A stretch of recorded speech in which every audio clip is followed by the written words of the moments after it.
Here, kitty, kitty, kitty.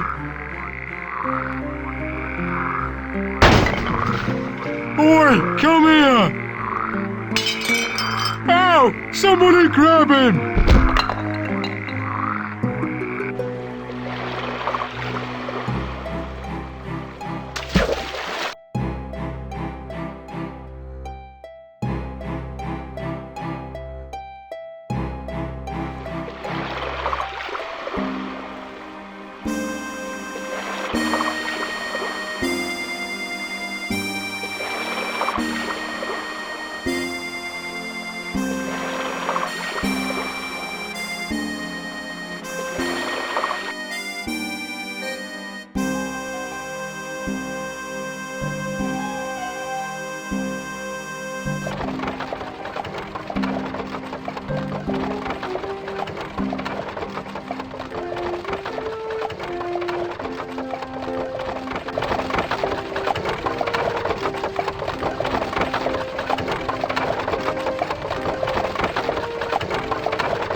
Piers Featherstone Hall, gentleman and hero, is due to return from the Americas, having completed a secret mission of the utmost importance to the British Empire. If anyone can help me, this man can.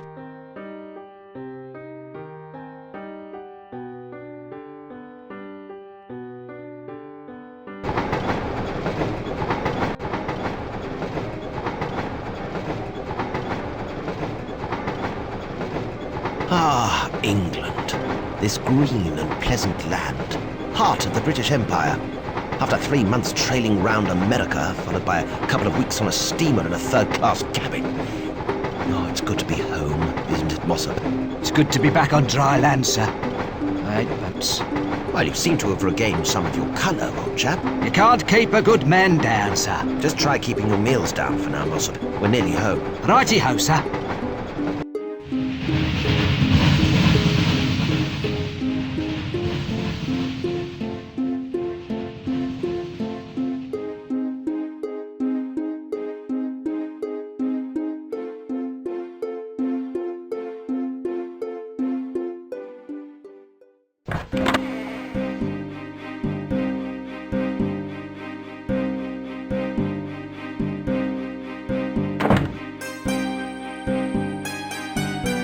Ah, London.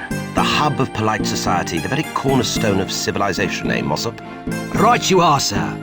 America's all very well, but I wouldn't like to live there. I can't help feel there's something missing. Poverty, I expect, Mossop. Not enough dregs of society, no beggars, no urchins, no common street tarts and drunken ne'er-do-wells. No wonder you felt out of place there. Still, it's a young country. Give them time. They'll have their own poor one day. But America is so big. How will they ever be able to manage all those people? Don't be too disparaging of the Americans. They could be very useful allies in a war someday. Come on, hail a carriage, and let's go home, Mossop. There's bound to be one in the streets, sir.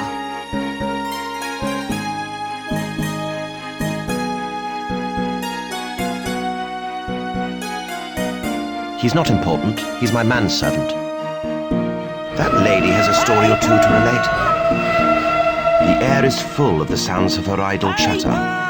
It's advertising the joys of travelling up north. It shows the schedule for the trains. That engine is a fine example of British scientific craftsmanship. Looking after her child must be a monumentous task. That young upstart could do with a lesson in good manners.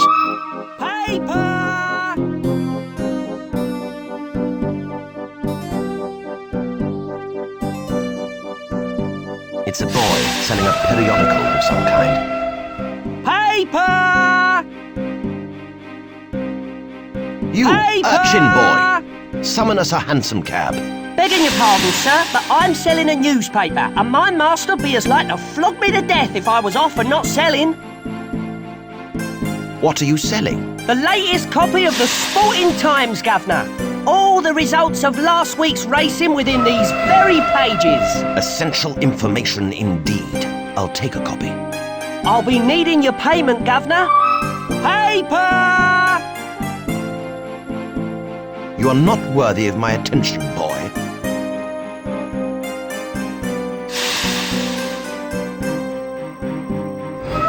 That lady has a story or two to relate.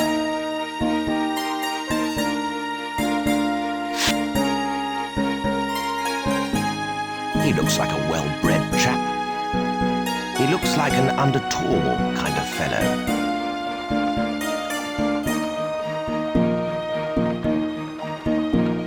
So, what shall we do next, Mossop? I suggest we go home, sir. Me feet are killing me. How are we going to get home? We should take a cab, sir. Shouldn't we go somewhere more interesting than just my house? Sir, we've just travelled halfway across the world by land and sea. Haven't we had enough adventure for a while? I don't know, Mossop. I get the feeling that this is the start of a whole new adventure. Let's get on a train and go somewhere exciting. Actually, sir, I'd rather go home and put me feet up. And so you shall, Mossop. As soon as you've done the laundry, cleaned the house and made me some tea. Oh, yes, of course. How could I forget? I have nothing more to say to you. Righty-ho, sir.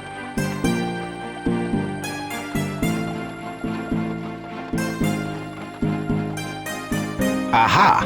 A hansom cab. The only civilized way of getting around town. I shall get this one to take me home.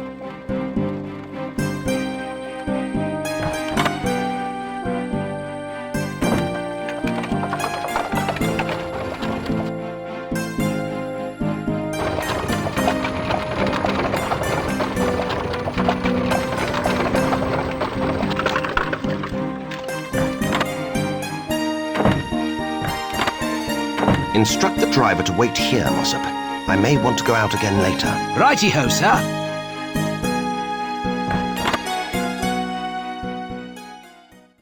Home at last. Fetch me a drink, Mossop. I need to relax a little before I make my report to the Queen. But you're not due to report in for a week, sir. Better make it a large drink then. What?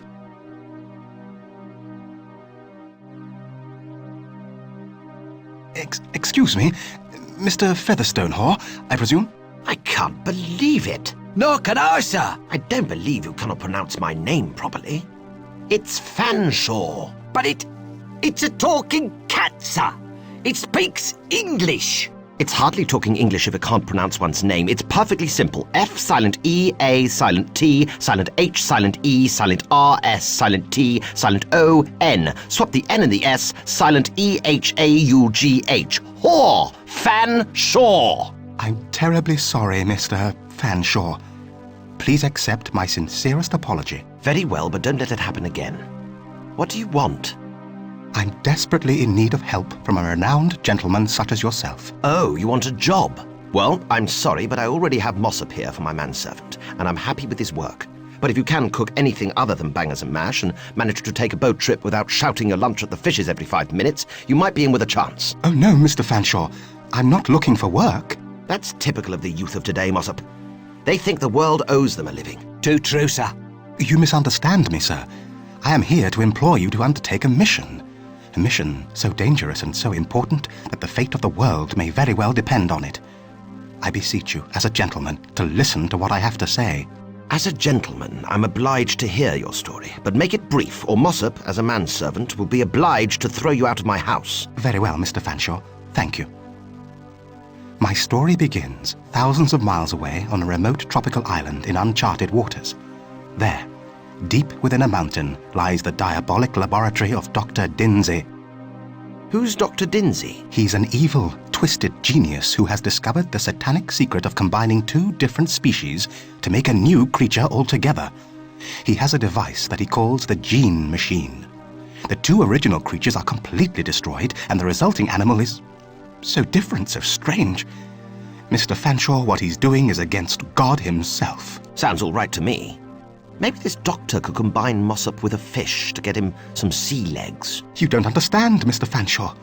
Dr. Denzy intends to create an army of horrific creatures which he can use to take over the world. This all seems a bit far-fetched to me. I am living proof of his madness. He took a normal alley cat and combined it with a human being to make me. I was his 73rd experiment. That's my name, 73. So you have all the sentience and intelligence of a man, but also the agility and suppleness of a cat. Yes, Mr. Fanshawe. Washing myself has a whole new meaning to me now. You wouldn't believe what I can bend over and lick. A real gentleman would never lick himself. There. Now, it gets someone else to do it. You know, I think this is just some sort of confidence trick to extort money out of God-fearing fellows. You're probably just some hirsute boy with a tail. Mossop, throw him out. No, wait. You're my only hope. There is no one else brave enough to conquer Dr. Denzy. Oh, I'm sure there's lots of gullible people round who'd only be too happy to help you. But they don't have your reputation, Mr. Fanshawe. I'm sorry I bothered you.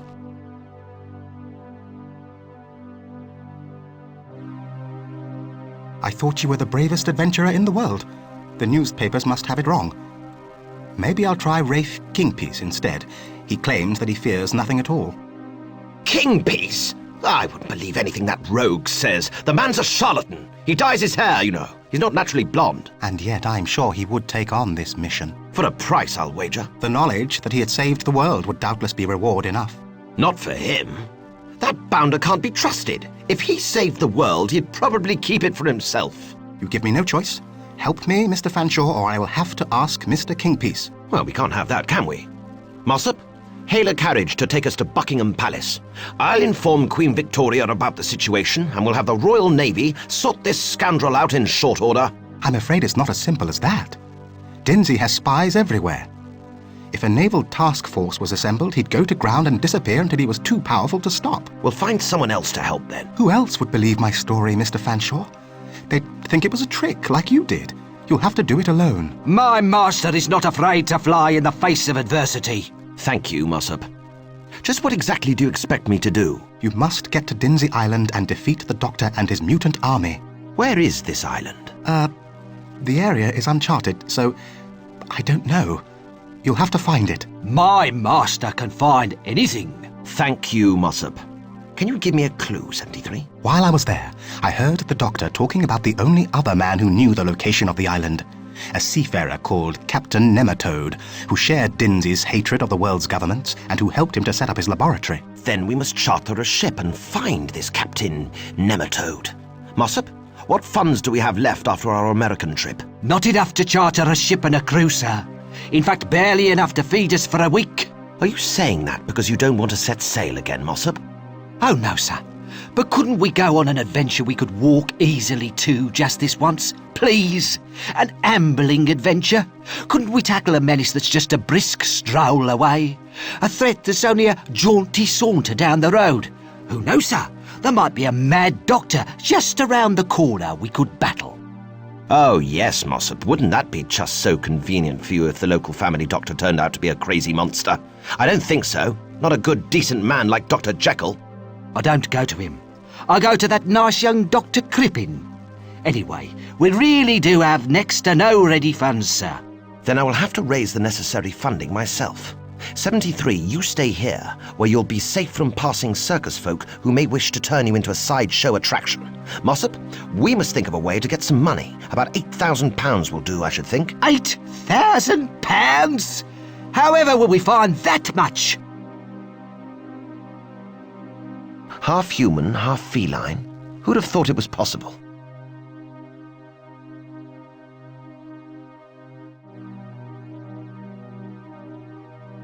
You are house-trained, aren't you? I don't know, Mr. Fanshawe. I've never been in a house before. Well, when and if you feel the urge, go outside. Or in Mossop's room. How did you get here from Denzy Island? To tell the truth, I just swam west until I saw a passing ship, clambered aboard and stowed away for a couple of weeks. Luckily, it was en route to Southampton docks. How did you come to hear of me and my adventuring exploits? There was a newspaper on the floor of my cage. It had a feature on you. They gave you reading matter? Oh, how civilized. Wasn't actually for reading, Mr. Fanshawe. Stay here, but stay off the furniture.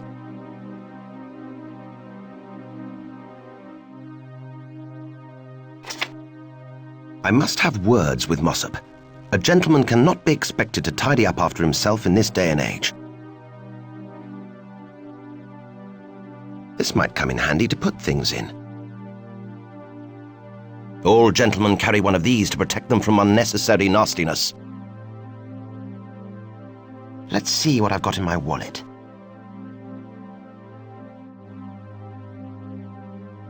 It has my address and the correct spelling of my name printed on it.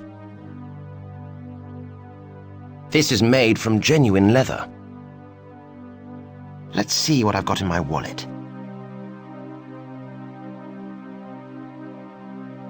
This is all the ready cash I have left, a few measly pounds. Let's see what I've got in my wallet.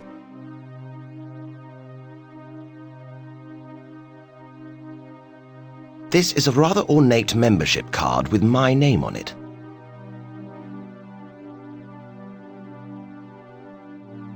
Of course, the Highborn Club.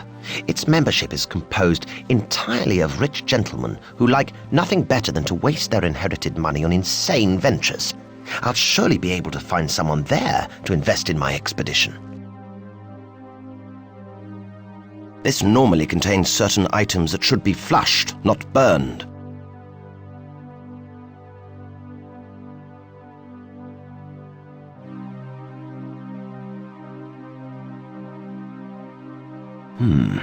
Maybe I could sell some of my more antique possessions. I should consult the Royal Scientific Institute about this. I know a gentleman never fetches his own mail, but I shall make an exception in this case. I can always deduct something from Mossop's salary.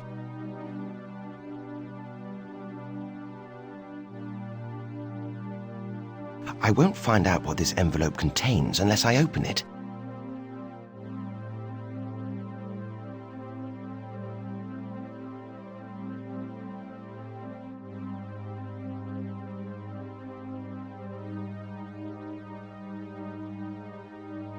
This must be from my beloved Mirabella. I recognize the scent. Venus flytrap, if I'm not mistaken. I bet it's a love letter. How much she's missed me. How she longs for my embrace. When will I go and see her? That sort of thing. She's absolutely besotted with me. Bless her. Let me see. Dear Piers, or should I say, gutless, unchivalrous bag of maggot-ridden offal! How dare you go off to America without me? I had to go shopping using my own allowance for weeks. You'd better get your deceitful Hyde round to my house immediately, or you can kiss our engagement goodbye. And you'd better have bought me a jolly expensive present too. Yours sincerely, Mirabella de Camembert, Miss. Oh dear, I suppose I better go and see her. She doesn't like being kept waiting.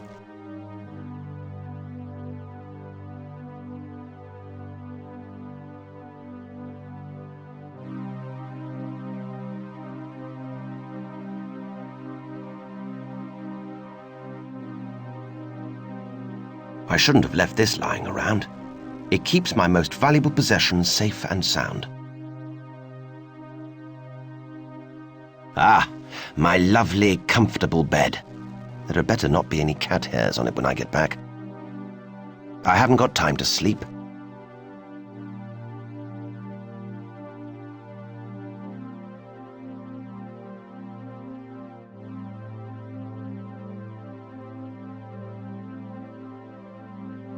This is the first time I've been in Mossop's room. So this is how he chooses to live. 2 chairs and a bed. I'm paying him far too much. This could set major events in motion.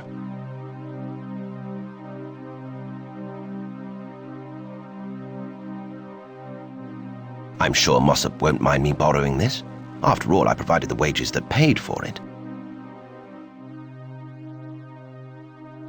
This is a well-blended but industrial-strength whiskey. A gentleman never pours his own drink. This is a medicinal brew used to unblock plumbing, so to speak. I would never drink any of this unless I really had to.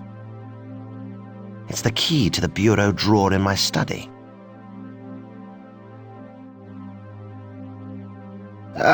a veritable cesspit of lower-class bacteria. I would not even let a dog sleep on that flea-ridden mattress.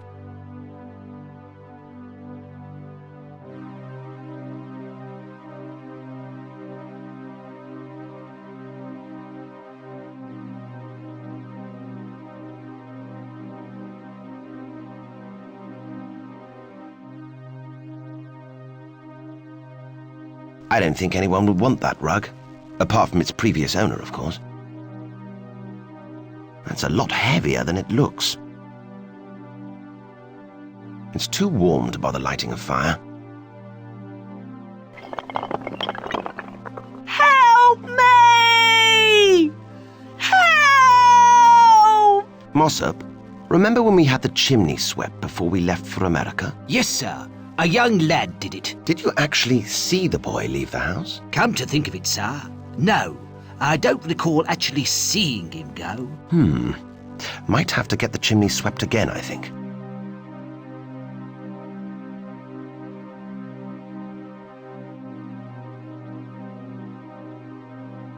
Let's see. Maybe some of my books can help me in my quest. How to be a complete gentleman. I already know that one off by heart. The 1 Minute Gentleman. Read it. Who's Who? I already know everyone worth knowing. The Lost City of Atlantis. No good. It just says it's lost. Train your manservant the Woodhouse way. Well, that didn't work. How to speak to commoners. Why should I want to do that? That's my private drawer. It contains my most valuable documents. It's the key to the bureau drawer in my study.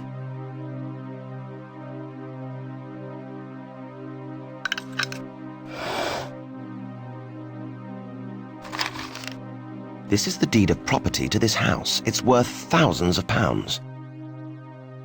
Whoever owns these owns my house. I better hang on to them.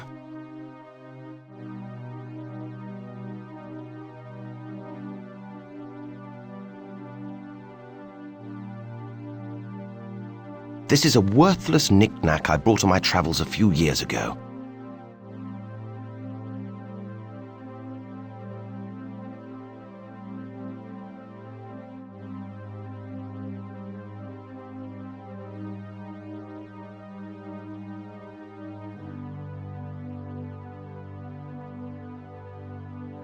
I need to find people of dubious reputation. Why on earth do you want to do that, sir? A fine, upstanding gentleman like yourself shouldn't be involved with people of that kind. If I'm to obtain the necessary funds to charter a steamship, I must resort to nefarious methods. And since I'm a decent, God-fearing Englishman, I have no natural penchant for criminal activities. Therefore, I shall consult the experts. There's plenty of those in London, sir. You're born of common stock, Mossop.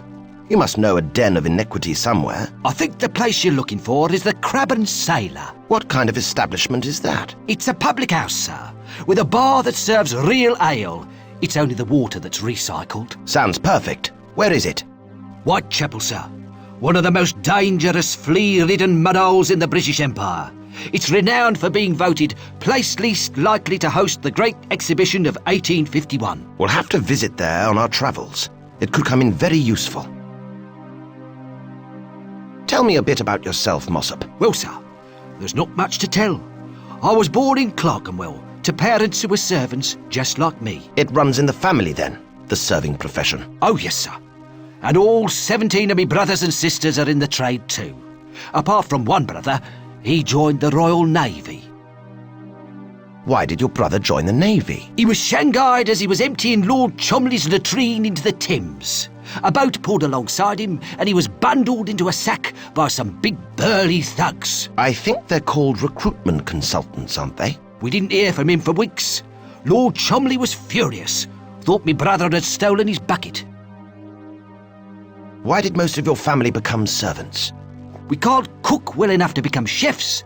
We're too short to do any manual labour, and we don't have enough initiative to do things without being told what to do. Remind me again, why did I employ you? I was the cheapest, sir. Oh, yes, that's right. Your room is filthy, Mossop. I'm sorry, sir. I'll clean it as soon as I have the time. Where's my tea? I'm sorry, sir. I'll make it as soon as I have time. Do you think the cat is telling the truth? When I first looked at him, I couldn't believe me own eyes, sir. I'm not sure who or what to trust anymore. What valuable possessions do we have in the house, Mossop? Well, I don't have anything of value. And so you shouldn't. Not on the salary I pay you anyway. I have nothing more to say to you. Righty-ho, sir.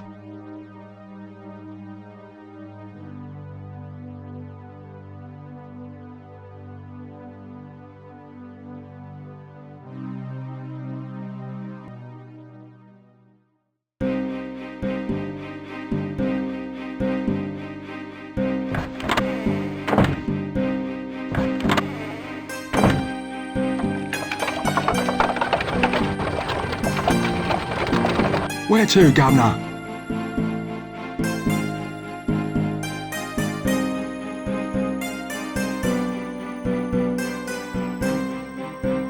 Barnesbury.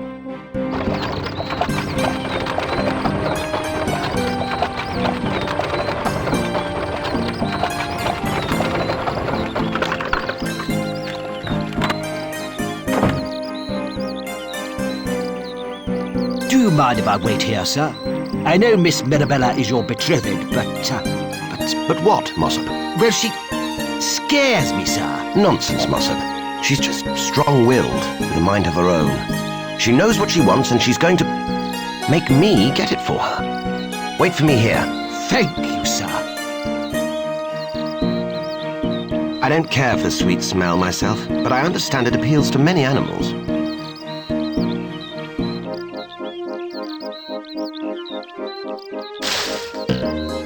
I think 73 might appreciate this. This plant is quite popular with cats, so I've heard.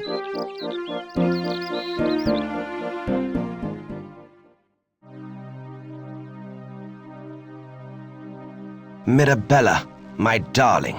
It's about time! I sent that letter a week ago! But I've only just returned from America, my sweet. I came as soon as I could. Piers, if you really loved me, you would have got here sooner. I've had a simply awful time with the wedding invitations. I had to write them all out myself.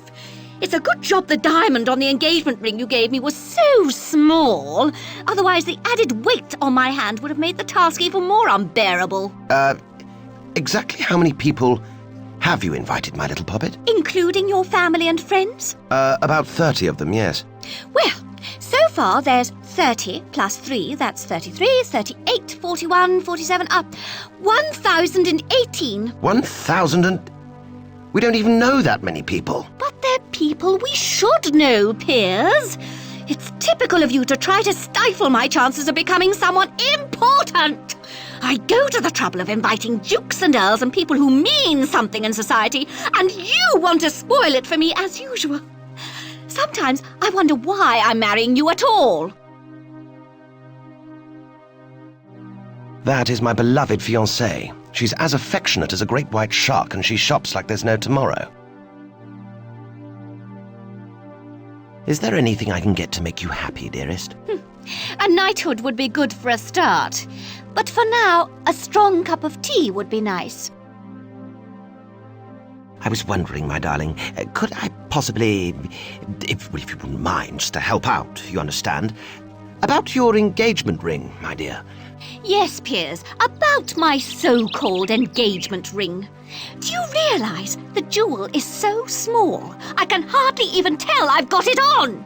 So unless you brought me a replacement of a decent size and weight, I don't even want to discuss the subject. Of course, my petal.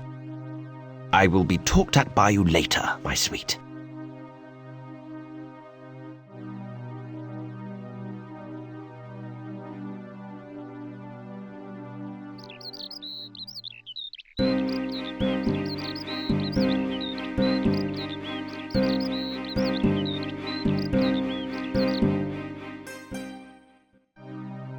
That's Gertrude, the senile maid of my beloved Mirabella. Hello, Gertrude. Why, if it isn't Prince Albert. Can you make Mirabella a cup of tea? Who's Mirabella? She's your mistress. Oh, never mind. Just make a cup of tea, will you? Yes, ma'am.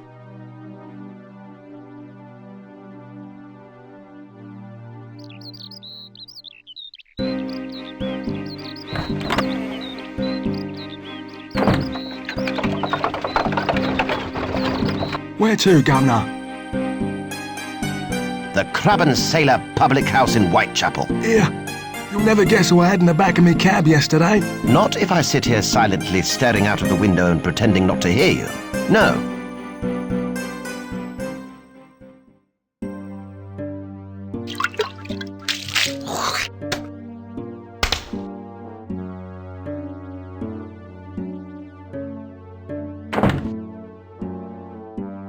Oh, what's that dreadful smell, Mossop? Me, I expect, sir. No, I mean that other dreadful smell. Oh, all of Whitechapel smells like that.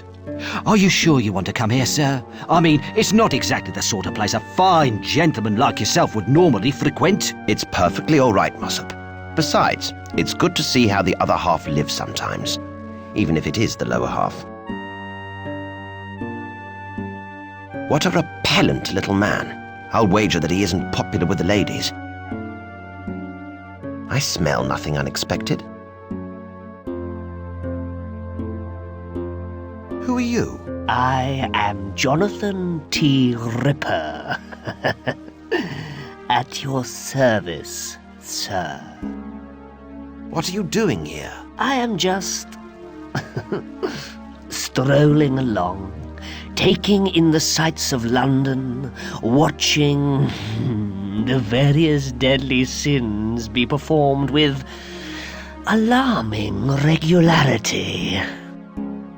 What's your job? I am doctor to the royal household by day, and Freemason by night. What a rich and varied life you must lead. Is there anywhere at all decent here in Whitechapel? No, they're all cesspits of sin, depravity, and debauchery. Everywhere you look. Don't you like debauchery, then? Certainly not. The peddlers of sin should be hung, drawn, and quartered. Quite right, too. It's high time someone took a stand. Do you think I should do something about it, then? Of course! Strike a blow for the normal, decent people of the world. I wish you the best of luck. Thank you, sir.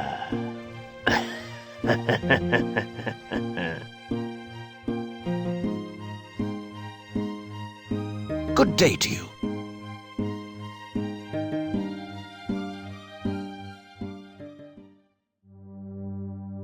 He obviously works in engineering, judging by the oily nature of his clothing. Hello there. I take it you work in either engineering or sewage, judging by the state of you. Aye, that I do. I'm an engineer, truth be told. Say, Governor, do me a favour and give me something to wipe my hands on. All this grease is getting on my blinking dinner. All gentlemen carry one of these to protect them from unnecessary nastiness. Here you are. Wipe your greasy hands on this. Thank ye kindly, Squire. I'm not really sure I want this back, but it is mine.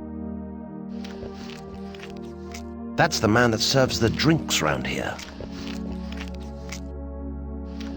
Good day, barman. What's it to be then, sir? Nothing, thank you. I'm just looking around. Well, don't sit down without buying nothing. I'm not running a hostel here. He's had far too much to drink. I love you all. He looks like a career alcoholic. My wife doesn't understand me.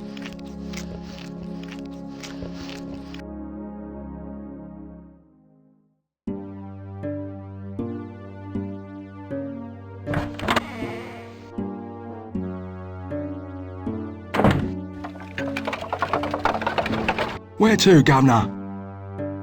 Blackfriars Station.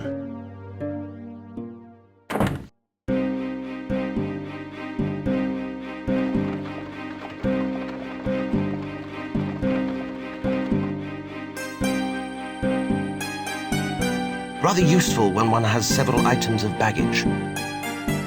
He's waiting for the next train.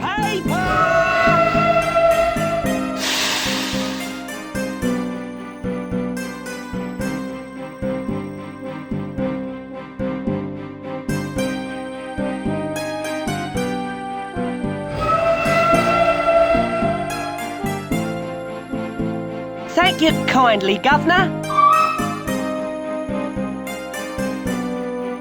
Paper! Paper! This is the latest Sporting Times, just a few days old.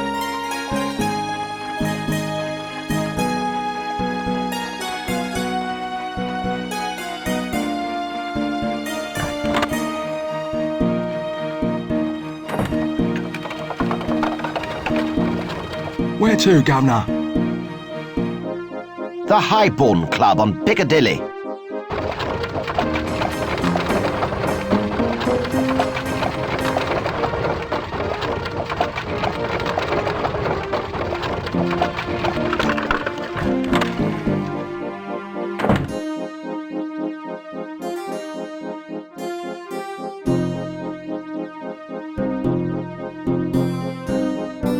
I've seen that chap so many times, but I just cannot remember his name. I don't think I've ever said any more than the most cursory greeting to him. Good day, Mr. Fanshawe. Hello, Pitter. Potter, sir. Jolly good.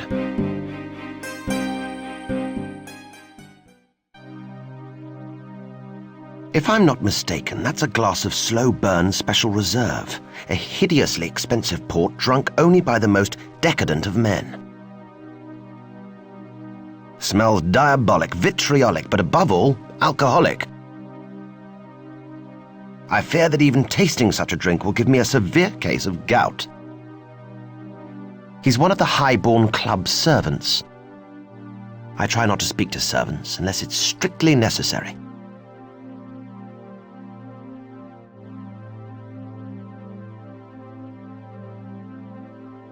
I'm sure I can find a more practical use for this than sticking it up my nose. This box of Old Faithful snuff powder is one of the strongest available, second only to gunpowder in terms of potency. I think it's designed to be taken through the nose, actually. I don't partake in that sort of thing. Call me old-fashioned, but I believe the only thing that should go up one's nose is fresh, clean air. Mind you, ask Mossop. He probably says it's his finger. I will not deliver that drink to anyone. That's a job for the butler.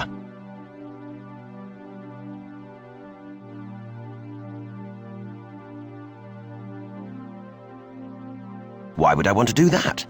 I don't even know anyone who would benefit from such a cocktail.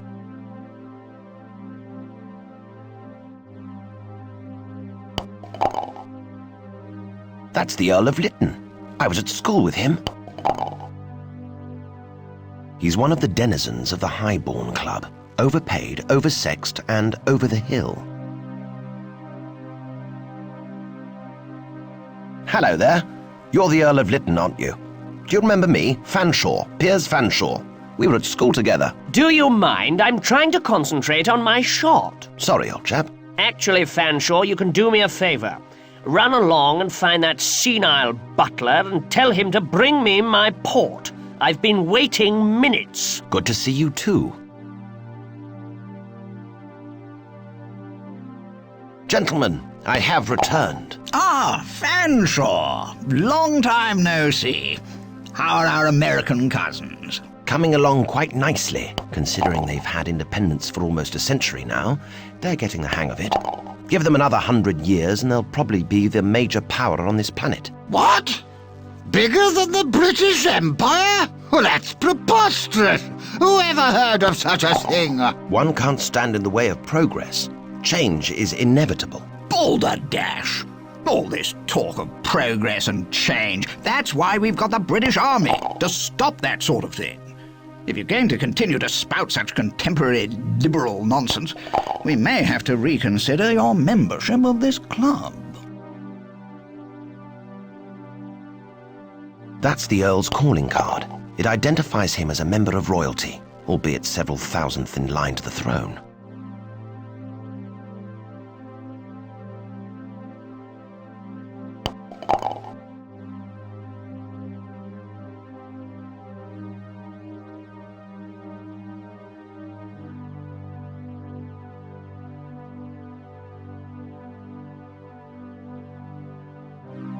They should give the Earl of Lytton a run for his money.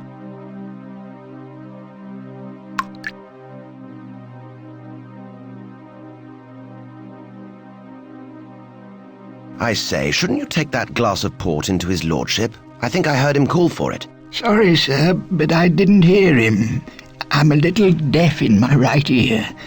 I'll take it in now. Jolly good. Oh, 3:30, sir. Bottoms up, old chap. Port! Where's my port? I need a little drinky to sharpen my aim. Ah, there you are, my little beauty. Come to Papa.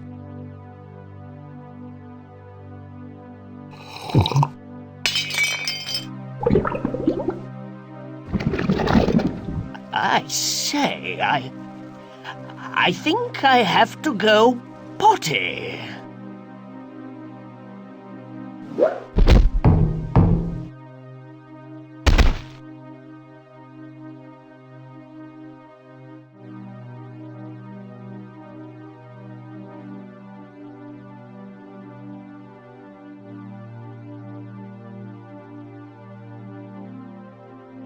This could be useful if I wanted to pass myself off as royalty.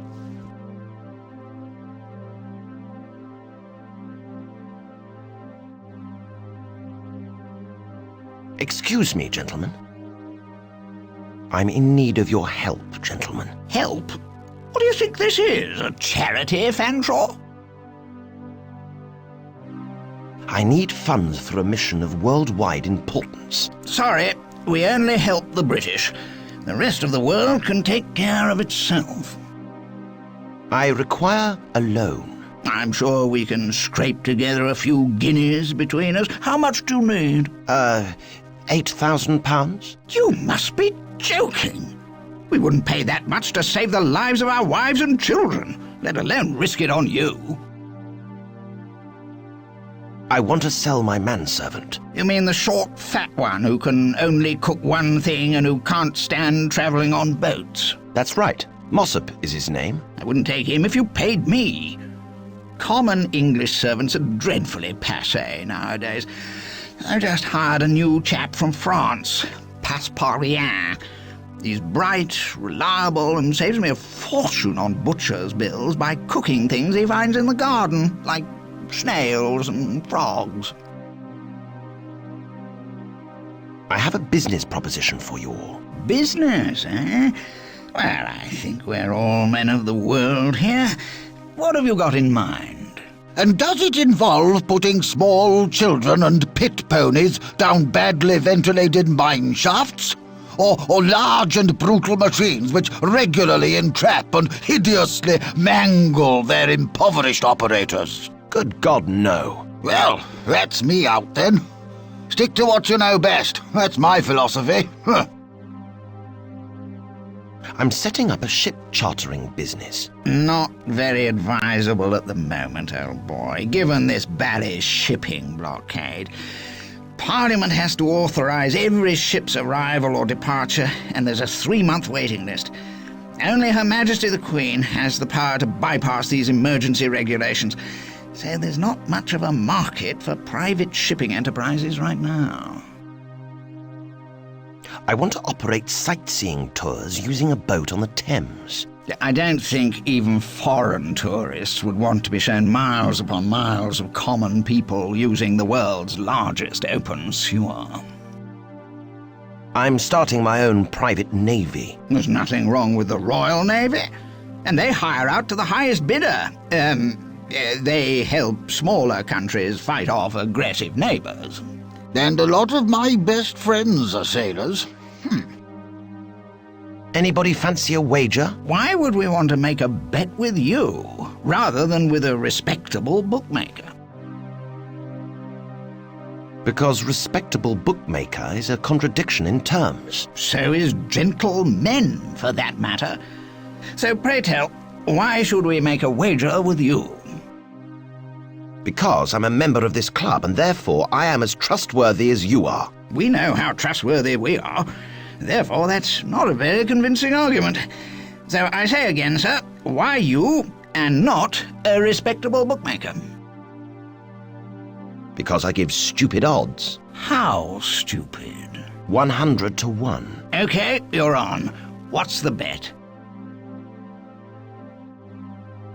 I bet I can find a cure for poverty. Good heavens, don't do that, man. However else would we control the masses? I bet Mossop can eat his own weight in lard. It looks like he's done that already. That's no bet. I bet I can travel around the world in 80 days. Well, it's all very well, but what's the point? I mean, you end up where you started from. You have to travel through some of the most wretched hellholes on Earth, and that's before you've even reached the Channel. And hardly anywhere has duty-free shops yet, so you can't even stock up on cheap whiskey and cigars. It's a pointless exercise, man.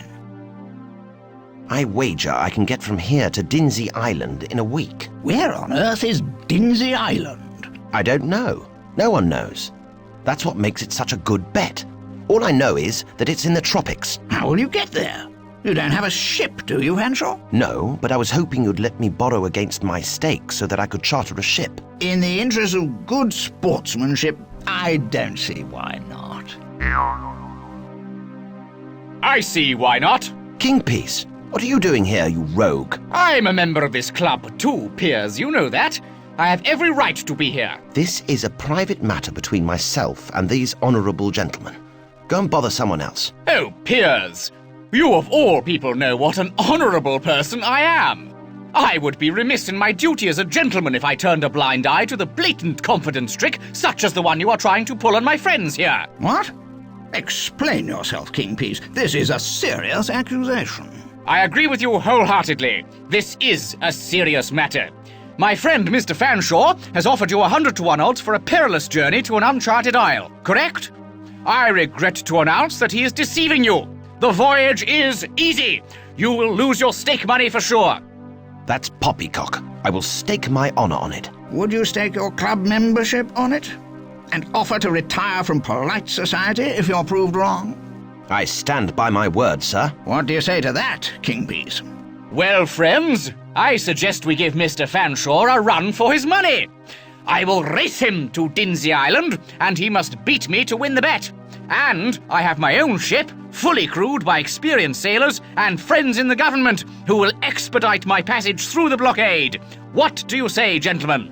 It's a good offer, and it means we don't have to pay for Fanshawe's ship. Kingpiece, you've got a deal. But he's not part of the wager.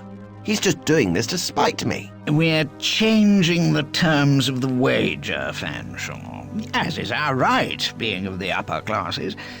You must beat young Kingpiece to this Denzy Island place, or resign from this club and never set foot in London again. Agreed?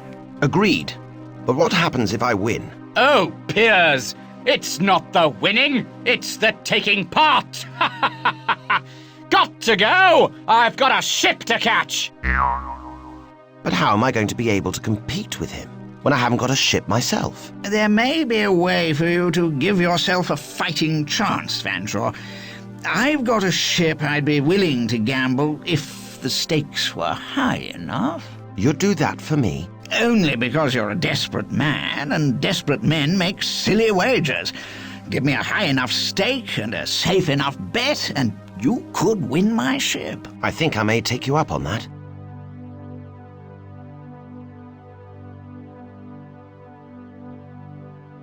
Will this do as a stake? The deeds to my house. It's a lovely 2-bedroom terrace property in the heart of London, within easy access of shops and plenty of parking space for carriages. That would be quite nice as a love nest for a mistress, I suppose.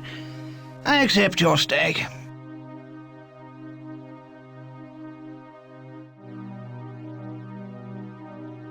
If I give too many valuables away, I shall have to register myself as a charity.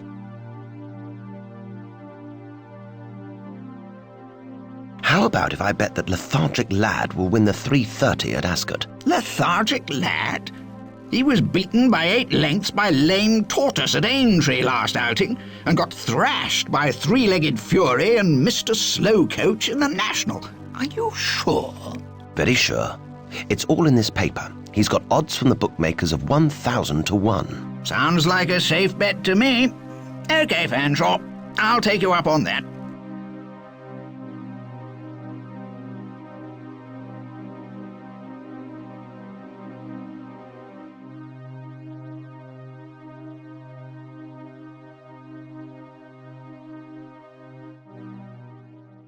Goodbye, Mr. Fanshawe. Cheerio, Portly. Potter, sir. Excellent.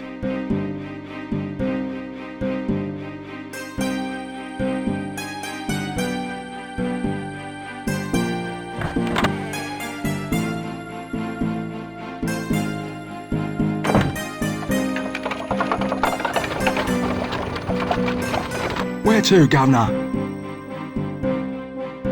The Royal Scientific Institute, Kensington.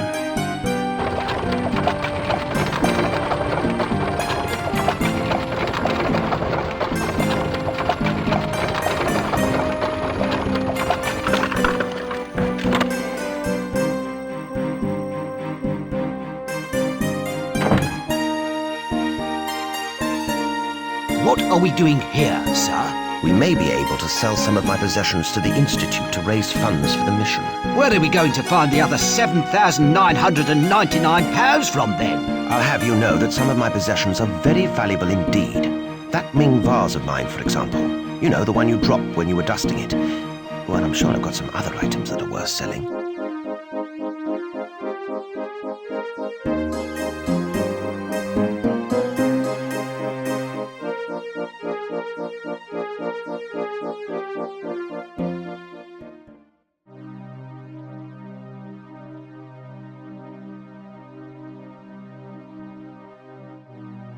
He stops the rabble getting in.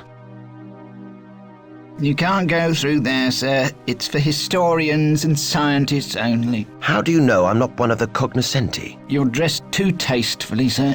Please let me in. I'm a collector of antiquities. I'm afraid you'll have to show me that you're a serious collector. This is an elite establishment. We can't let any old riffraff in. You must let me in. Let me through, or my manservant will bite you. That wouldn't be wise on his part, sir. I fought in the Crimean War and killed 30 Russian dragoons with just my appendix. I have come to visit the eminent writer and scientist, Herbert George Wells. Sorry, sir, he's gone away. He said he'd be back before anyone would even know he was gone. Look, I've discovered the missing link. Unless I'm much mistaken, that's your manservant, sir.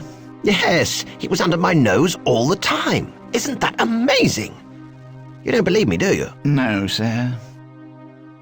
I have in my possession an incredible talking cat. Sir, this is a respected scientific institute, not Barnum and Bailey's circus. I won't talk with you now. I'm a busy man. You still can't go through there, sir. You'll have to prove you are worthy of admission. This is part of my collection. Will this convince you that I deserve to be allowed in? It's a nice piece. Late Phoenician. I'm sorry for doubting you, sir. You are a true aficionado. Please, go on through.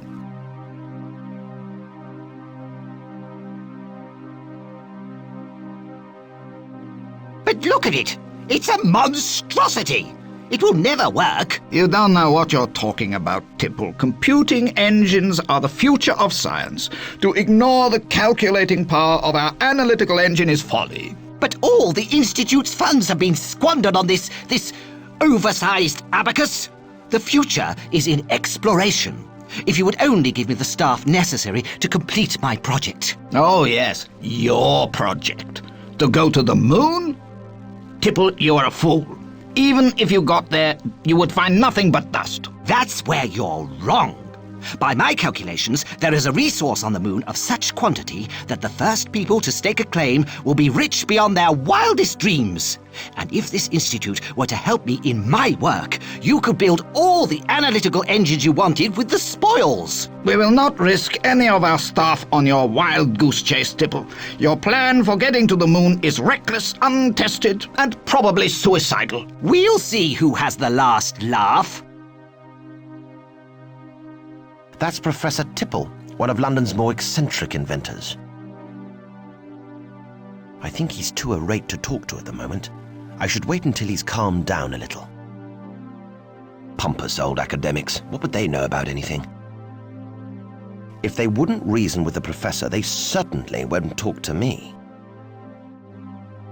It appears that one can insert thin items into the engine via that slot.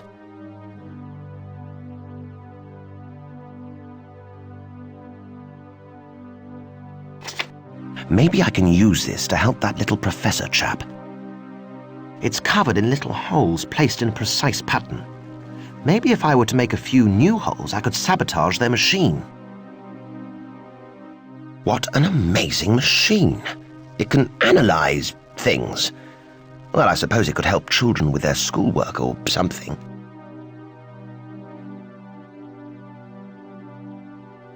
Kindly refrain from tampering with the exhibits. He looks after the exhibits in the Institute.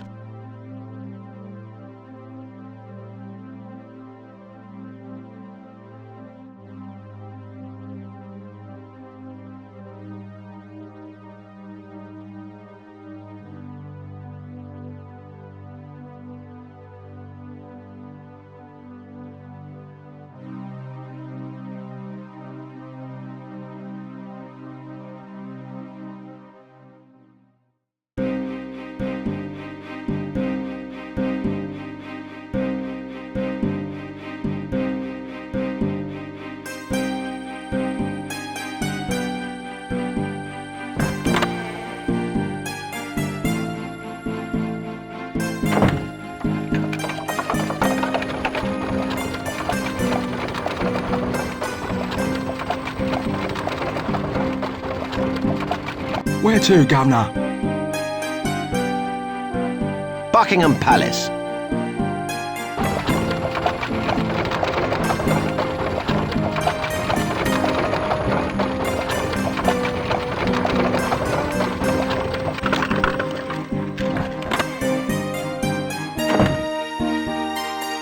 Are we going to see the Queen, sir? We certainly are, Mossop.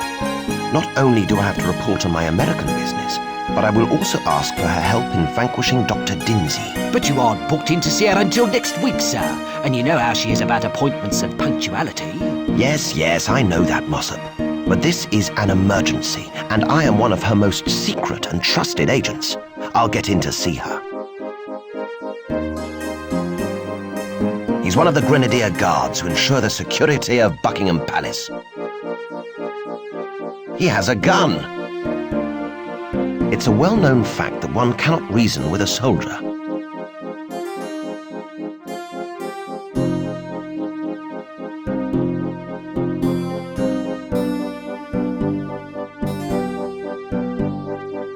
Halt! Who goes there? Identify yourself or be shot! I am Piers Fanshawe, secret agent of Her Majesty the Queen, and I carry news of vital importance to the Empire. Piers? Who? I've never heard of ya. That's because I'm a secret agent. Now let me in. How do I know you're a secret agent? Do you have a badge? Secret agents don't have badges, or they wouldn't be very secret, would they? Do you have any gadgets then? You know, like fountain pens that turn into Gatling guns, or a walking cane that converts into a field cannon, or a top hat that always points due north. No. Now, let me past. Do you have an appointment? Yes. It's just not for today. Then I cannot let you pass. Ordinary people can't just walk into the palace whenever they feel like it. You must have an appointment. So Her Majesty won't see anyone who hasn't got an appointment? Well, if you were a royal stock yourself, that would be a different matter. They always look after their own. I see. I'm the Earl of Lytton, Let me pass. Yes, sir. Right away, sir.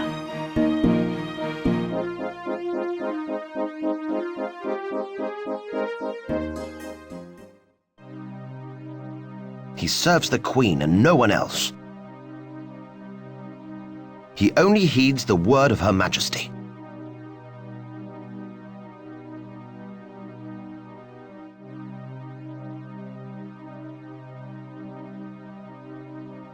He serves the Queen and no one else, rather like Mossop, except that Mossop doesn't even serve the Queen.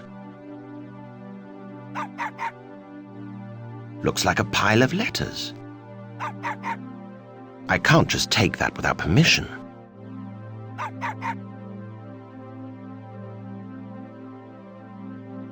It's one of the Queen's lapdogs. If one bites you, it's best to smile and bleed quietly, rather than make a fuss.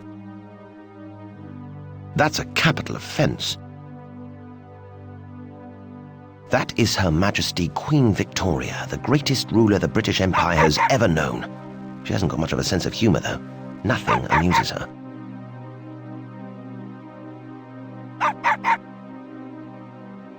Your Majesty, I am, as always, your humblest servant. Fanshawe, isn't it? Yes, ma'am. Is this about our invitation to your wedding? Because you know we can only attend royal engagements. Oh, no, ma'am. Please forgive my overzealous fiancée. She only invited you because she, wanted to show how much she loves Queen and country.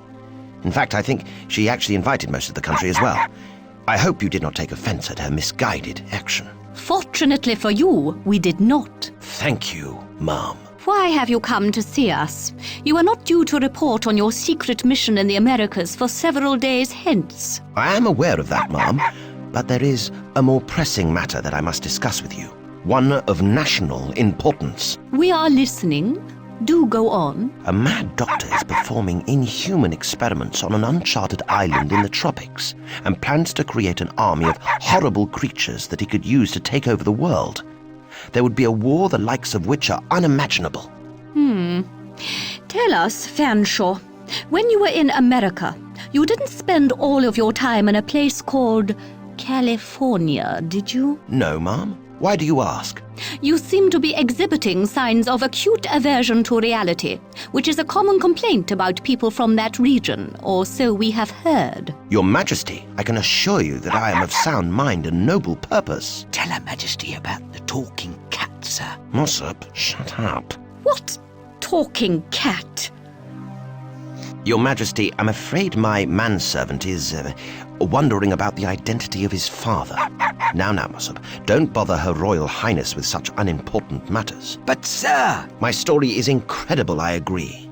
But surely any threat to the British Empire, however bizarre, should at least be investigated, should it not? You have served well in the past. We trust your word as a gentleman that this is a serious matter worthy of our intervention.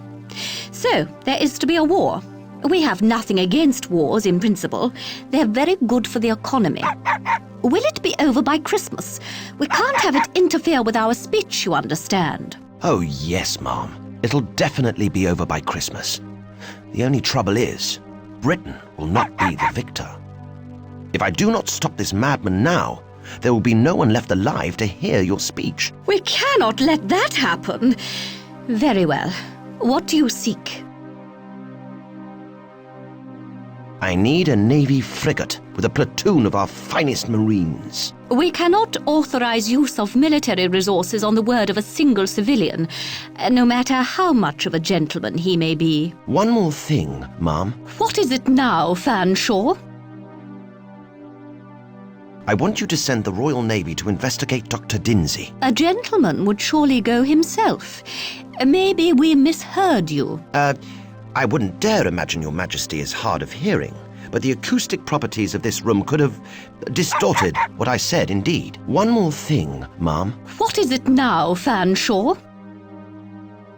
I just want your blessing, ma'am. That we can grant you, Fanshawe.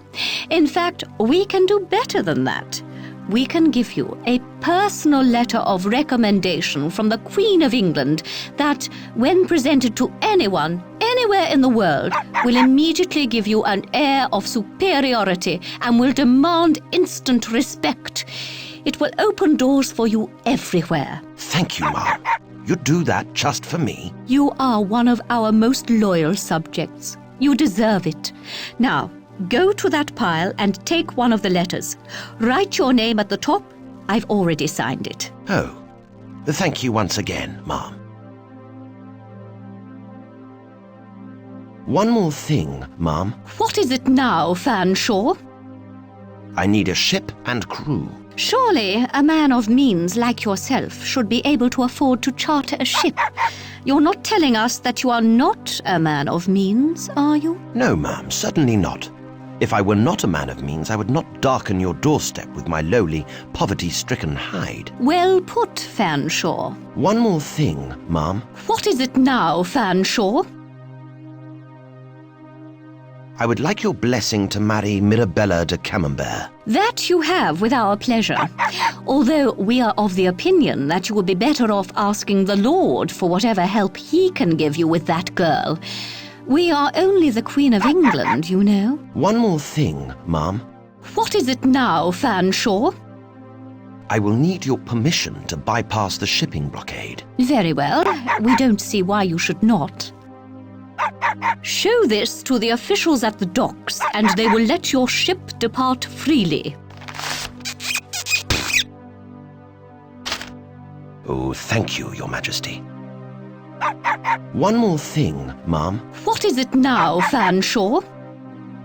I will tell you later, Your Majesty. I do not wish to bother you any more at this time.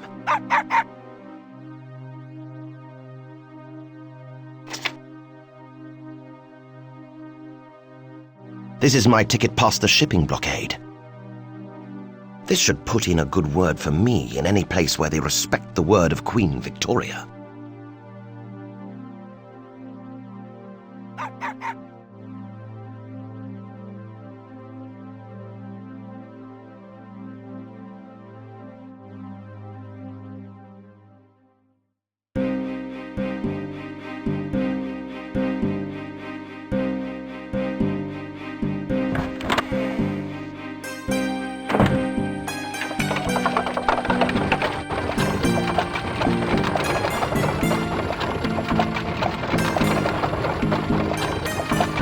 Where to, Governor?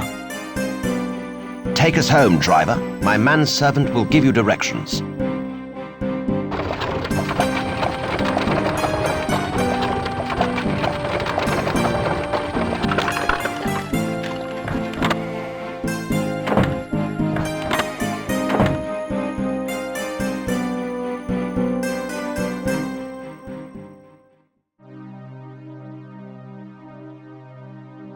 Witness the merciless taunting of the helpless mouse. I suppose the feline instinct is still strong within 73, but then again, it could be a human trait.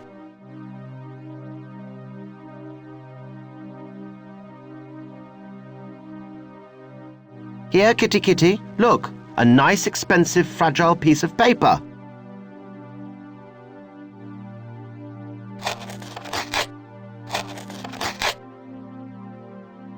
Oh, my goodness. I must apologize. I don't know what came over me. Don't worry. You're doing what comes naturally to you as a cat. Just as I planned.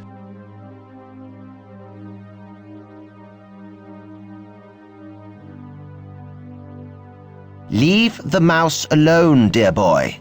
Try this instead. I believe cats quite like it. Oh, wow, man. Cosmic. I feel groovy.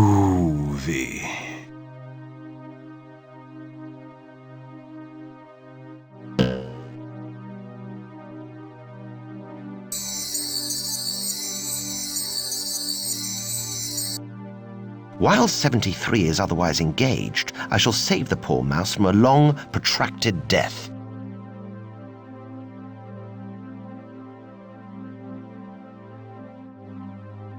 It's a little mouse, barely alive after 73's attentions.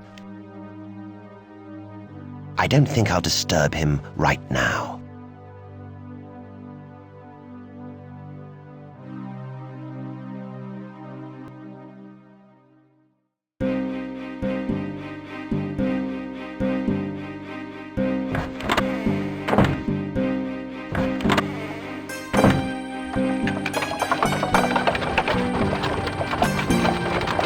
Where to, Governor? The Royal Scientific Institute, Kensington.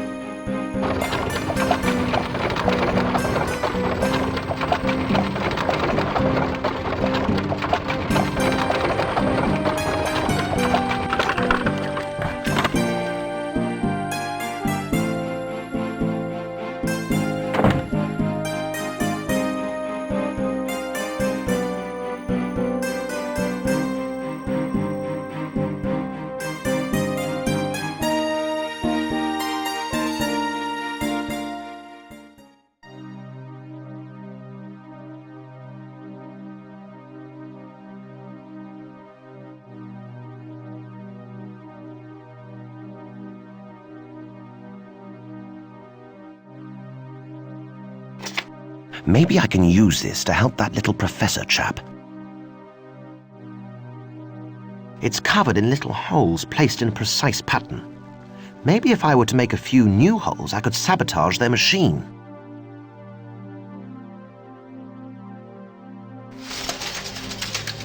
Good grief! All this amazing technology, and all people want to do with it is play games. I'm sure science will prevail. Computer games will never catch on.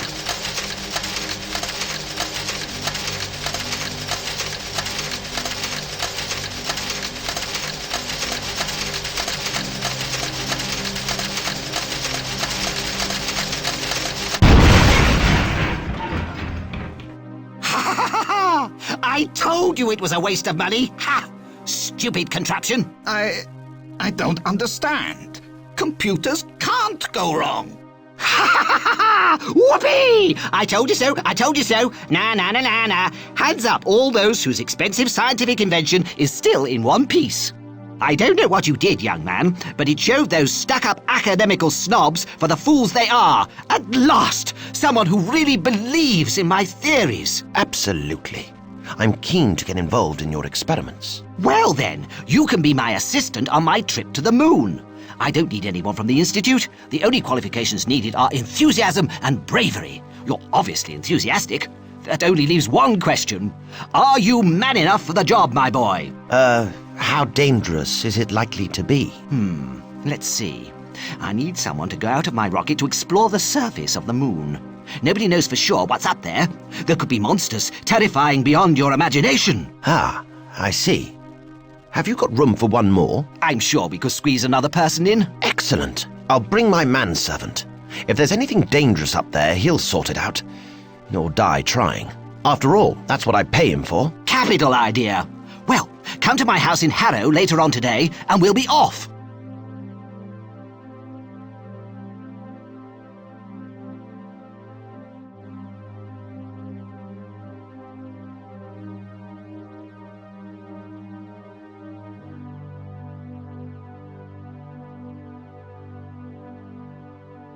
How fortunate that the infant is so quiet.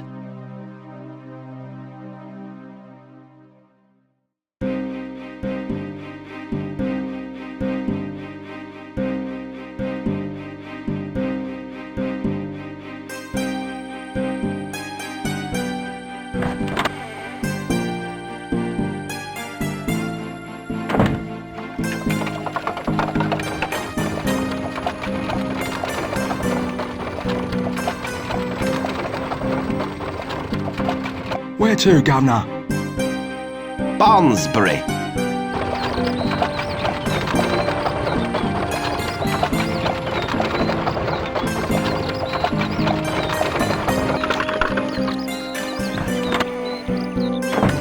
Wait here, Mossop. Thank you, sir.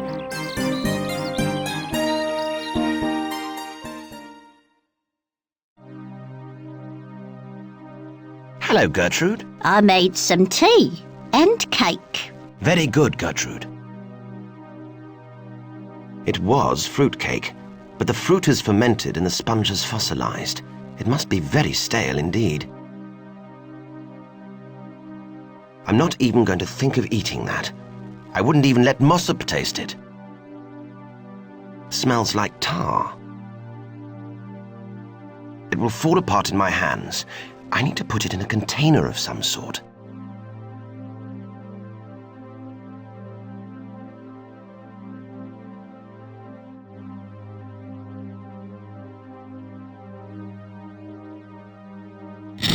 It almost looks like a cigar. Heaven help anyone who tries to smoke that. It doesn't look very warm to me. In fact, it doesn't look much like tea. It's got things floating in it. I'm not tasting that. It looks like Mossop's bathwater, or at least it would if he ever took one. It doesn't smell of anything special. It's stone cold. That maid must have forgotten to boil the water.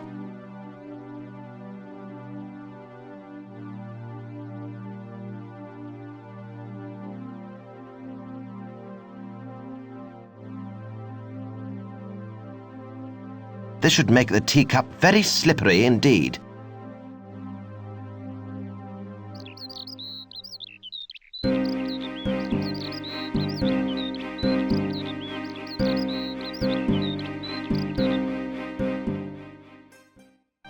This is the latest Sporting Times, just a few days old.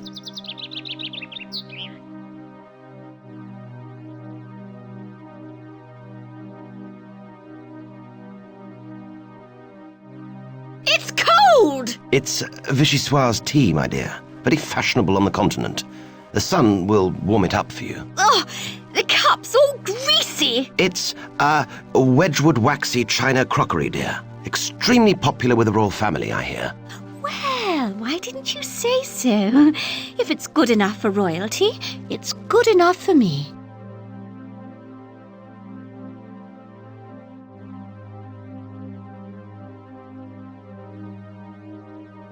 Look what I found, dear. It was just about to run up your leg. Oh, get that thing away from me! Get it away! I hope she won't act like that on our wedding night.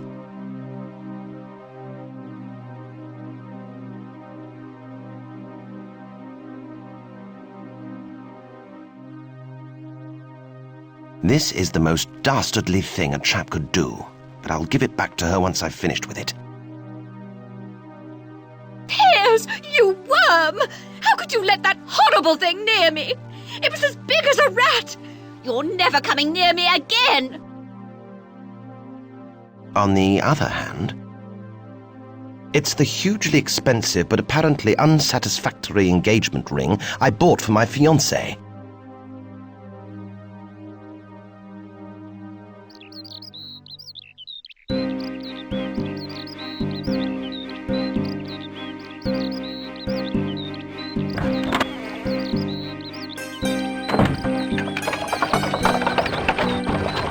Where to, Governor?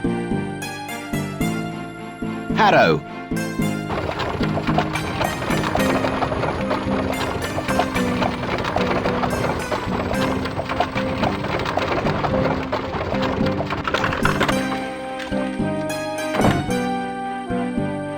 That's Professor Tipple, one of London's more eccentric inventors.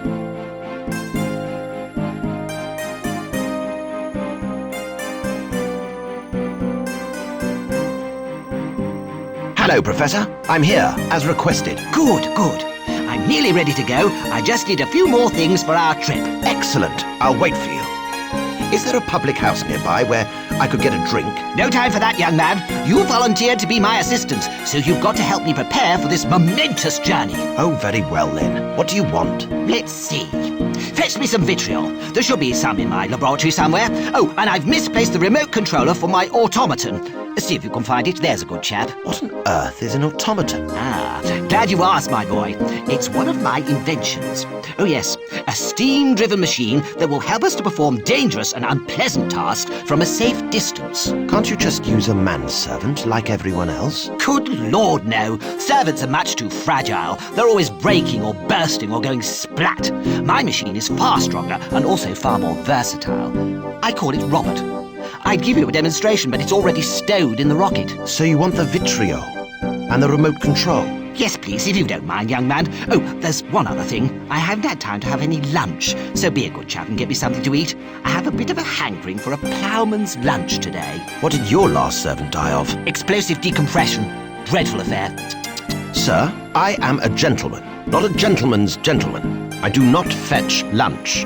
You volunteered to be my assistant. That's what you must be. So you want a ploughman's lunch as well? That would be lovely. Oh, I'm so excited. I'm going to the moon.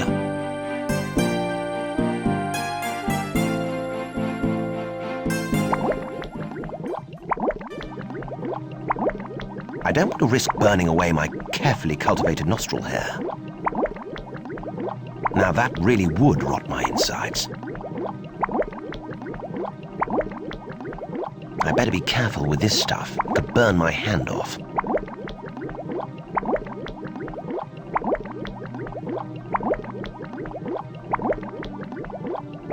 I don't know exactly how it works, but I'm sure I'll be the first person on my street to have one.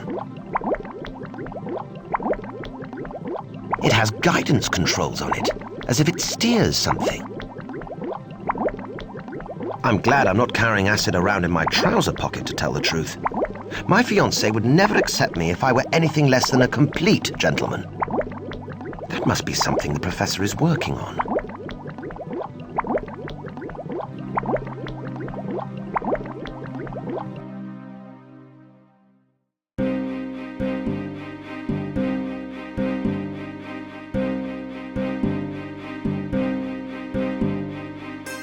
You found it! Splendid, splendid. You better keep hold of it for the time being. I don't want to lose it again. I can be quite absent-minded at times, you know.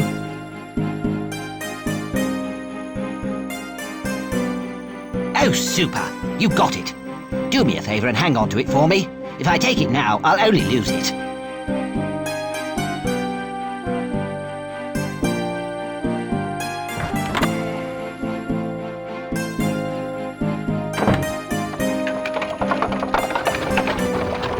Where to, Governor? The Crab and Sailor Public House in Whitechapel.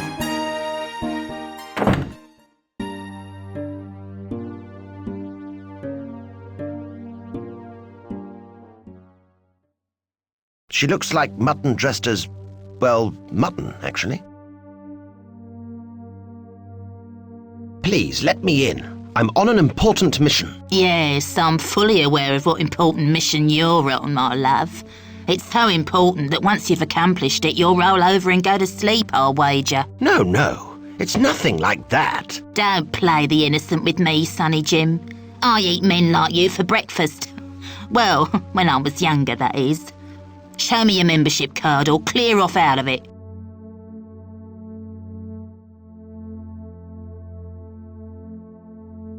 I have a letter. That's all right, love. We've got our own supply. No, a letter from Her Majesty the Queen. You come highly recommended by Queen Vicky herself, eh? Not even Prince Albert had a letter like that. I suppose you can come in and look around, and if you like it here, you could become a member. Go on through.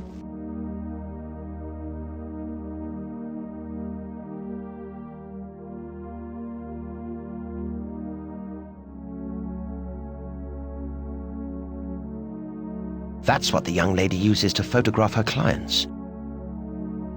I can't just steal a camera from under her nose. I don't think this is a suitable establishment for me to start taking pictures in. That's one of those girls that my parents told me about. My mother warned me against them, and my father recommended them.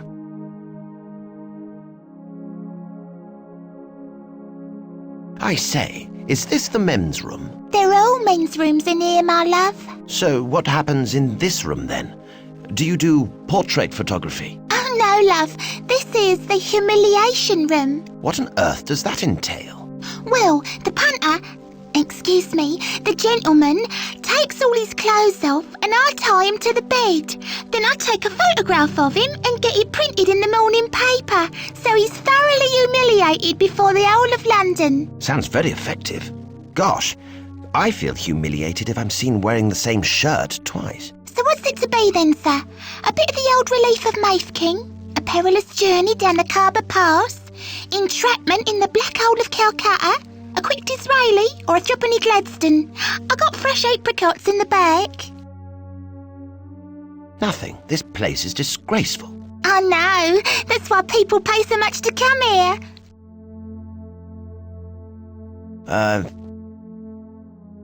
I'd like to know a bit more about that camera. Why do you want to know?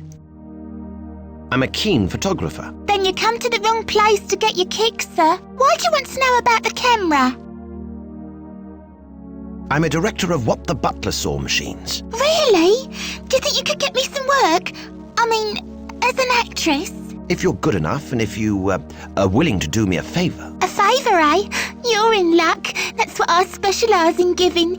What's it to be? Could I borrow your camera? Oh, well, I'm not supposed to. Oh, go on, I'll bring it back. All right then, but don't tell anyone.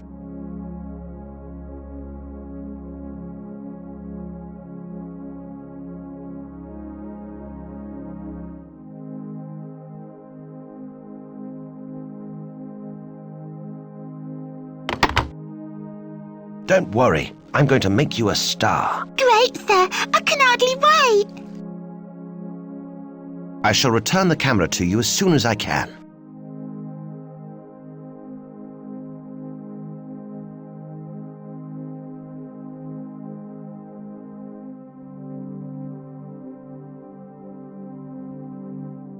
See anything you like, sirs?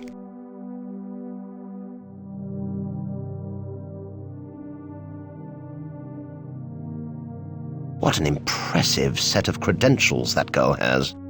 It looks as if he's brought his son here as a coming-of-age present. It appears that this is his first time, in this establishment, of course.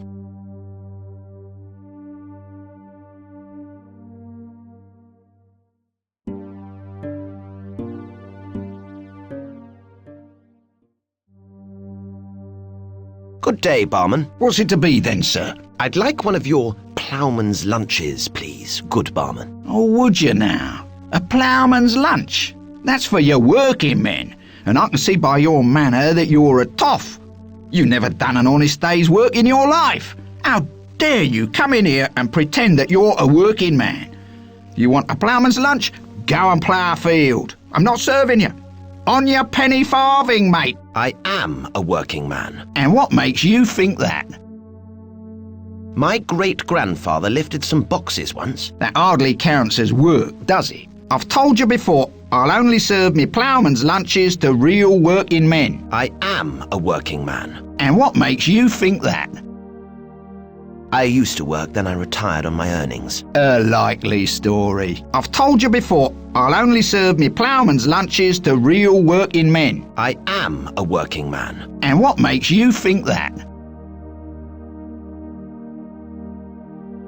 I pick fights. Your mother was a gin-addled, ugly alcoholic, haggard, toothless old harlot who couldn't read or write. Just 'cause you knew me mum doesn't mean you're working class, mate. I've told you before, I'll only serve me ploughman's lunches to real working men. I am a working man. And what makes you think that? I work hard at being a gentleman. And I'm working hard at not punching your lights out. I've told you before, I'll only serve me ploughman's lunches to real working men. I am a working man. And what makes you think that? I don't really know. I thought as much. You haven't got a clue what a real working man is. Okay, what is he then? Well, I'm in the liquor business, and I can always tell a man's character by what he drinks. What does a real man drink then? Real men drink something that is feared throughout civilization. The scourge of sanity, the destroyer of livers, the breaker of wheels. Real men? Ha! They quaff a drink so utterly evil that it devours them even as they devour it. Real men drink scrumpy. Cider? Is that all? It's not cider. It might be made from apples, but the contaminants that go into each glass make each mouthful a near suicidal undertaking. It rots your teeth, your guts and your brain. Evan never smiled upon this sour, joyless pint of miserable corruption, sir. It's the devil's own handiwork, his finest handiwork. No other drink comes close. Well, I'll have a pint of scrumpy then, please. Straight glass. If it's the only way to prove to you that I am a working man and that I have a legitimate right to eat a ploughman's lunch, then by golly, I'll do it. Here you go then, sir. 1 pint of scrumpy. And may the Lord have mercy on your soul. I believe this week's special contaminant is a dead sheep's carcass.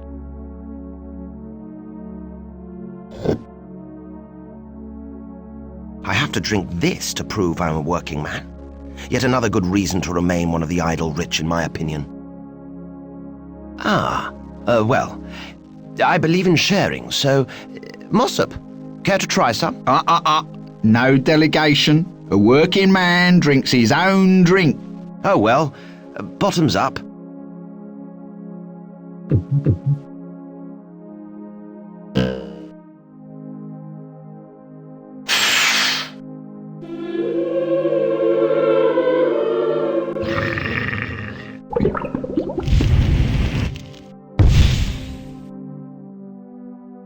I think I've earned my lunch now, wouldn't you say? That I would, sir.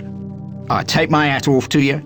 You are definitely a real working man. Don't say it, Mossop.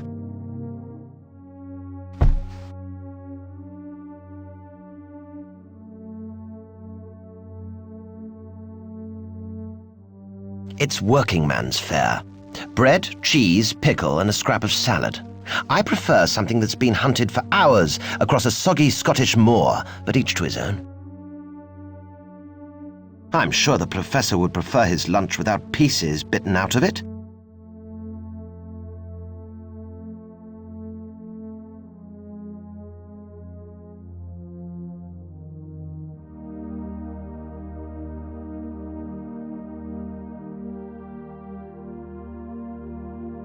It looks incredibly dark in there. I can hear some hushed chatter in there.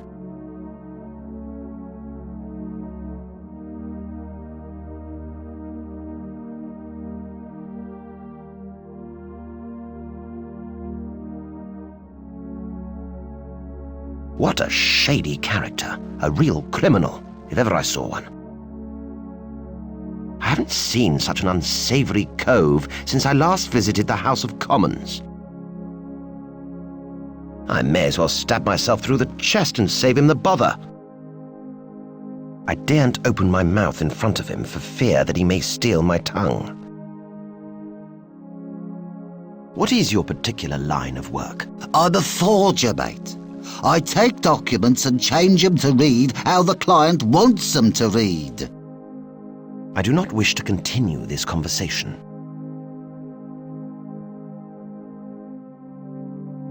Can you do me a favour, old chap? I don't do nothing for free. If you were to cross my palm with something valuable, I might be able to help you.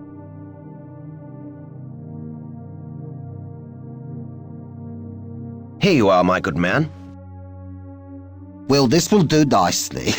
I just can't resist a nice bit of jewellery. As long as it's not fake, mind. An expensive bauble like this will buy you a big favour in my book.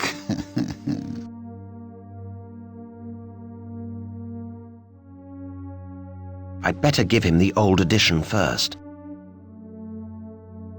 Can you do me a favour, old chap? You've paid for my time. What do you want me to do? I want you to adjust the date of this newspaper and make this look like the latest edition. And, change the result of the horse race while you're at it. I can't just change the date. A proper forgery requires using authentic material. If you want a good job done, you'll need to get me a new edition of the paper so I can do a bit of cut and paste.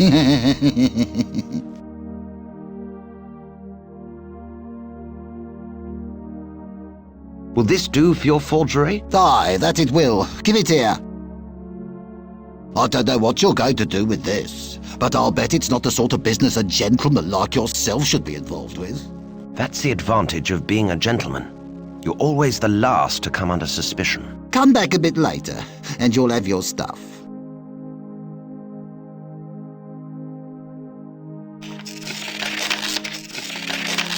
I told you to come back later. These things take time, you know.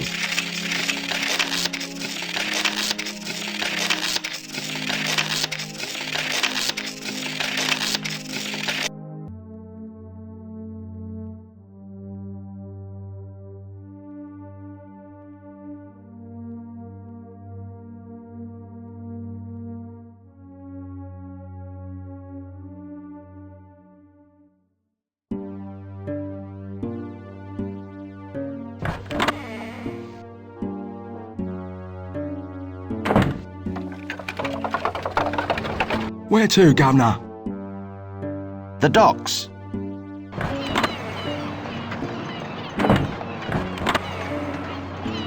Smell that sea air, Mossop. Isn't it bracing? Actually, sir, I think the odour might be dead fish. It's still better than your cooking. Stop worrying. You can't get seasick from just looking at boats. If you say so, sir.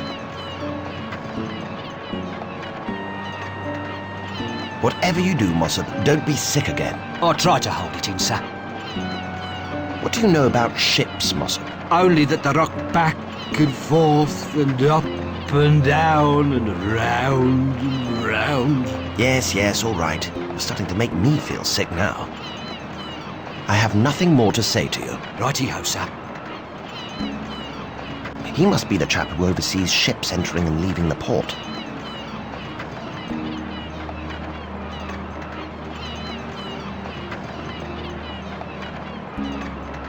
Have you ever heard of a chap called Nematode? Captain Nematode? Nothing but a legend to scare children on dark, stormy nights. Tell me more about the legend of Captain Nematode. Some say he's a man wronged by society. Others say he's Lucifer himself, come to steal the souls of sailors. There's even some say he's a 30-foot green pixie, but no one listens to them. I've heard he travels the 7 seas in a huge mechanical fish, capable of staying underwater for weeks on end. A mechanical fish? I'm only telling you what I heard. Do you know where Captain Nematode can be found? If he really does exist, then he can only be found under the sea. The legend says he refuses to set foot on dry land. Because of his contempt for all land-based life forms? No, because he gets sunburned easily. What else do you know about Captain Nematode? Only that he's a deeply troubled and tormented man, driven by some strange inner force to find the lost city of Atlantis. What do you know about Nematode's mechanical fish? I've never seen it, but I've heard of ships that have been sunk under mysterious circumstances. And the survivors telling of a huge metal fish that moved like lightning, ramming their craft and breaching the hulls. But it could be just a convenient excuse for when the crew have got drunk and hit an iceberg. Come now, ships don't hit icebergs in this day and age. Modern technology prevents it from happening. I wouldn't be so sure. One thing I do know. With the size of passenger ships nowadays, an iceberg strike would cause a disaster of titanic proportions. What is the lost city of Atlantis? I think it's from Greek mythology. A city that was swallowed up by the sea, or something like that. Good heavens, what happened to the inhabitants? Did they all drown? No one knows. But there are rumors that some of the women survived by growing fishtails and becoming mermaids. But that may just be wishful thinking by lonely sailors on long voyages. Do you know where Atlantis is? I remember this old sailor down in Zanzibar. Stumpy McPherson was his name. Worst shark wrestler I've ever seen. He was selling these crudely drawn maps showing the location of Atlantis. But I couldn't make the details out any too good, 'cause he drew 'em with a pencil in his teeth. Him not having hands the like. We thought he was a confidence trickster. Did you see Stumpy's map yourself? I caught a glimpse of one, once. Wasn't really a map at all. Looked like a picture of a big cat. A panther. And there was this arrow sort of pointing to its eye. A panther's eye. Have you any idea what it could mean? It means Stumpy McPherson was as good a cartographer as he was a shark wrestler. But somehow, Crappy Mappy McPherson didn't have the same ring to it. Can I find this Stumpy McPherson? Is he still alive? Sadly, no. No one bought his maps, and he went back to shark wrestling. He was last seen frantically headbutting a great white. Why was Stumpy trying to sell the maps? He was trying to raise money to sue the businessmen who ran the shark wrestling show. I told him, Stumpy, you don't have a leg to stand on. But he didn't listen none. Why did Stumpy become a sharp wrestler in the first place? All his other shows failed. The marlin fencing, the eel tying, the pro-celebrity halibut juggling. They're a tough crowd to please in Zanzibar. Did Stumpy have a death wish? I think he did. Some say he was pining for a girl he left at home, and that he'd go to sleep at night clutching a picture of her to his chest, and mumbling, "Look at the legs on that." This was still when he had his arms. This was still when he had his chest, laddie. I may consult you later, old chap. I see nothing special. Look, if you haven't actually got a ship, you shouldn't really hang around the docks. These sailors, they could get a wrong idea about you.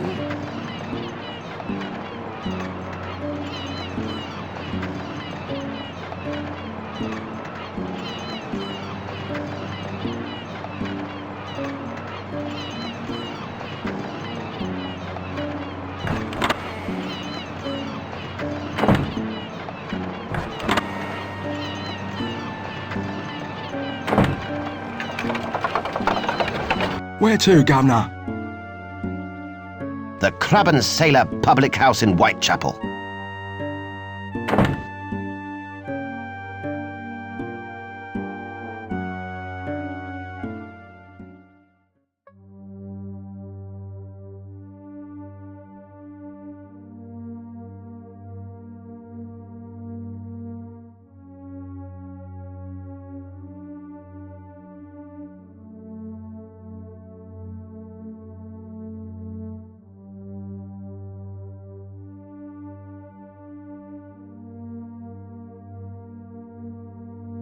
There's nothing like a sure bet. That forger chap has changed the date and results, so this looks like today's paper.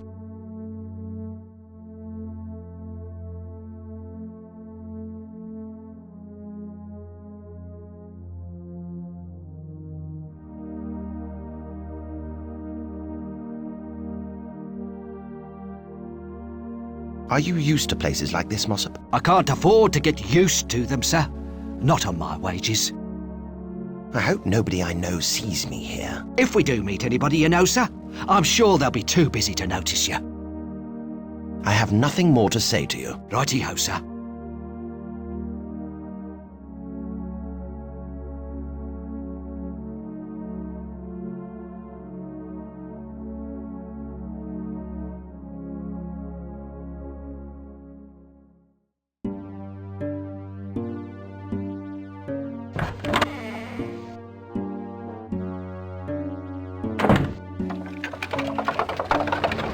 Where to, Governor? The Highborn Club on Piccadilly.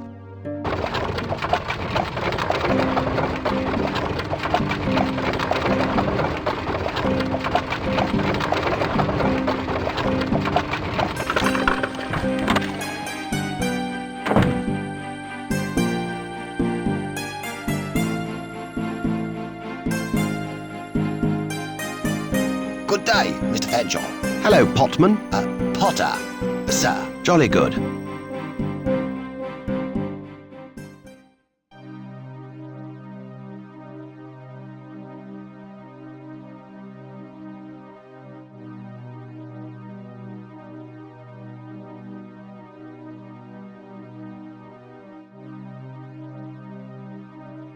Gentlemen, I have here, wet off the press, I mean hot off the press, the results of the 3:30. It appears my horse romped home. Dash and blast. At those odds. Oh, well, Fanshawe, a wager's a wager, and I suppose you'll deserve your winnings. I will make the necessary arrangements for you to have my ship. If you go down to the docks, the captain will be instructed to do your bidding. Look for the SS Farragut. Thank you, gentlemen. It was a pleasure doing business with you.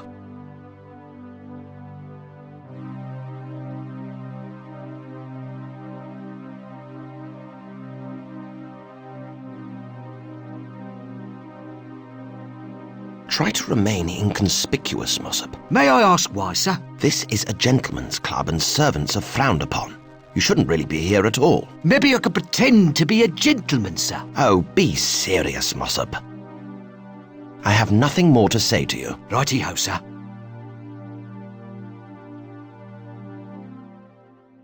Goodbye, Mr. Fanshawe. Cheerio, Privy. Potter, sir. Excellent.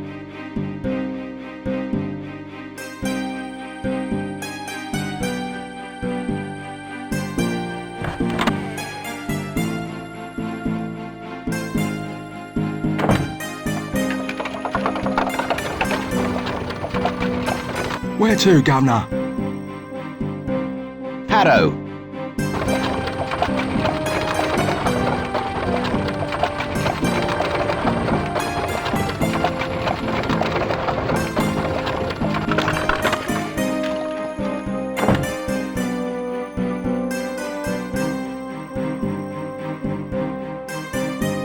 What a magnificent feat of engineering.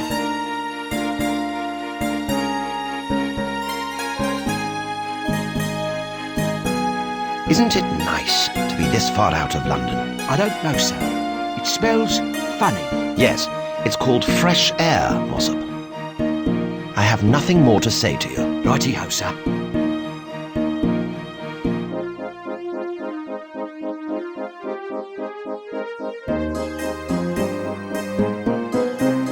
Oh, thank you. I'm going to enjoy this.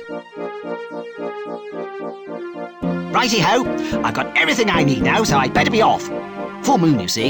If it wanes, there'll be less to land on. Might miss. Thank you for your help, young man. Be seeing you. Wait a minute, I thought you said we could go with you. Oh, did I? I'm sorry. You know, I'd love to have you on board, but I'm afraid I've had second thoughts about taking non-scientific personnel with me. I'd never get insurance. But you can't just leave me behind, not after all I've done for you. Why do you feel you have to accompany me? You'd get into too much trouble by yourself. Nonsense, lad. I'm perfectly able to take care of myself. I want to claim the moon on behalf of the British Empire. Oh, you can't do that. The moon belongs to everybody, as do all of Mother Nature's wonders. And besides, I want the exploitation rights for myself. I want to collect moonbeams in a jar. You could do that from down here on Earth. Go up to Parliament Hill on a clear night. That's my advice. I'm doing scientific research of my own. Really? What research is that?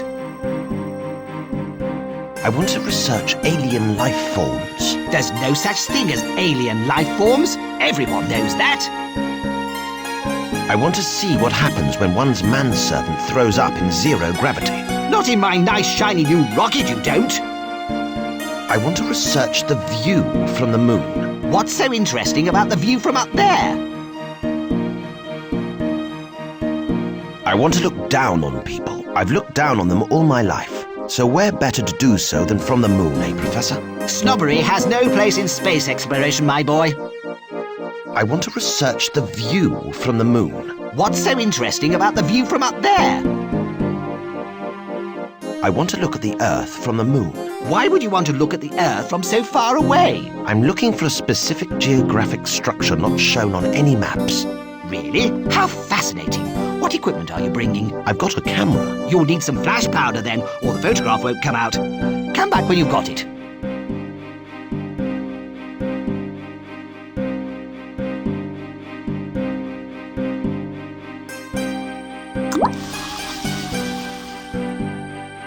My goodness! This would make a potent explosive substance unless I'm very much mistaken. Not enough to open a safe, but it might be useful as flash powder for a camera. This contains what I hope is an explosive combination of whiskey and snuff. What will I need for my research again, Professor? You've got everything you need for the trip. Now hurry along and board the rocket. I'd like to be home by tea time, you know. Right, everyone on board. I'm logging liftoff time at 13 minutes past 1. Oh, I hope that's not a bad omen. Of course not, Professor. It's the hour that makes it unlucky, and it's 1 o'clock, not 13 o'clock. So we're okay.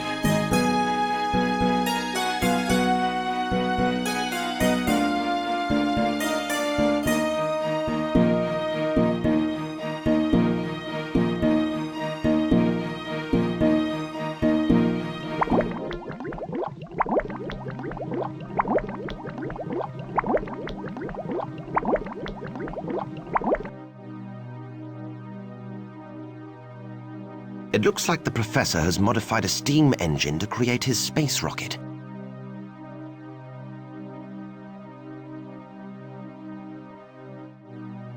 Ready for takeoff. 5, 4, can I go to the toilet? 3, Oh, Mossop, you should have gone before we left. 2, this isn't going to be a rough ride, is it? I get seasick, you know. 1.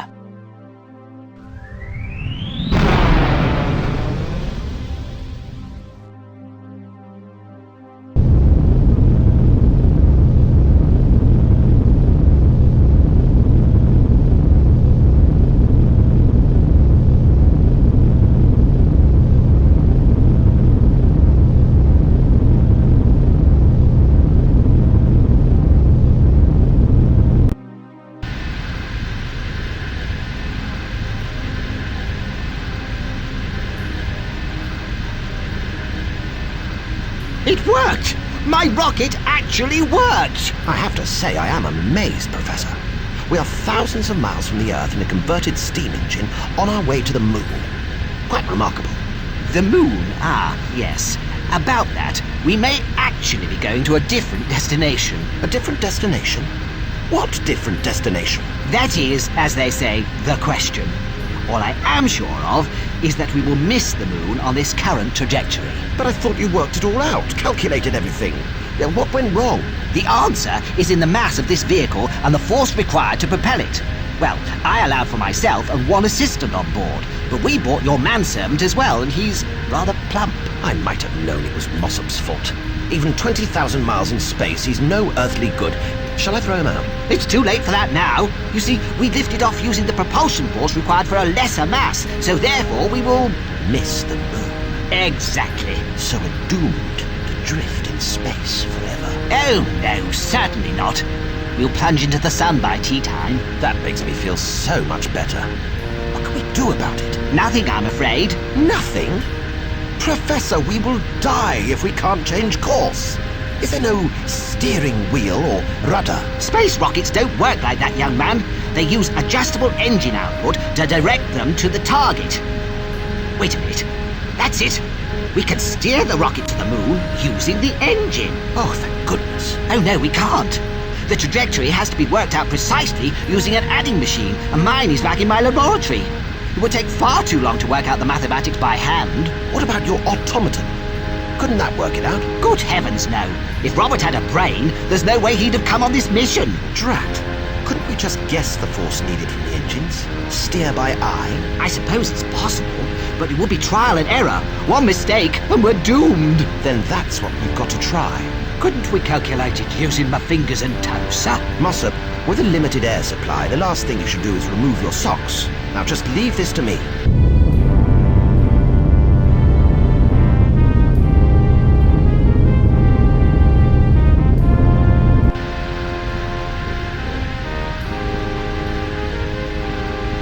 Excuse me, Professor. At least you haven't been sick, Mossop. Not yet, sir, no. But I am seeing stars before my eyes whenever I look out of the porthole. How do you feel? I'm all right, sir. But it's a bit stuffy in here. Maybe if I open the window. I don't think that would be a good idea, Mossop. I have nothing more to say to you. Righty-ho, sir. That has definitely not been tailored in Savile Row. It's not exactly the most fashionable item of gentleman's apparel I've ever seen, but it will be necessary if I want to go outside. We're still in space.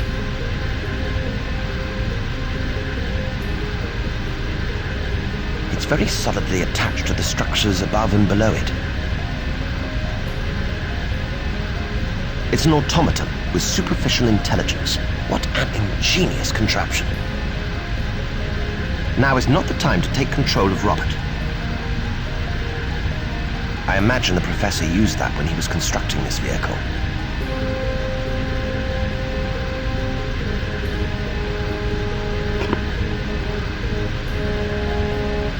That's one of the metal pipes connecting the tanks together in here.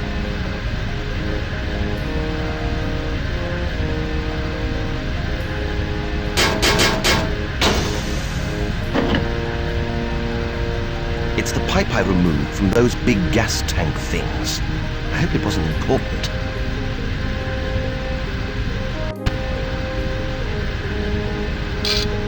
This lever seems to control vertical movement. This lever regulates engine output.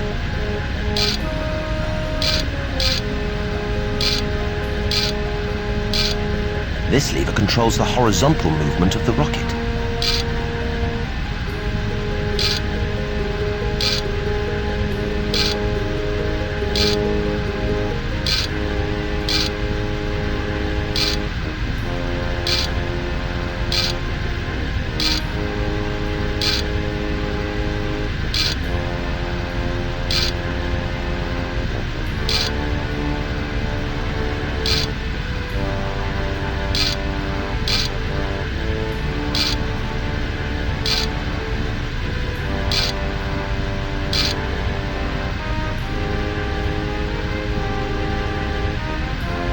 We're still going to miss the moon.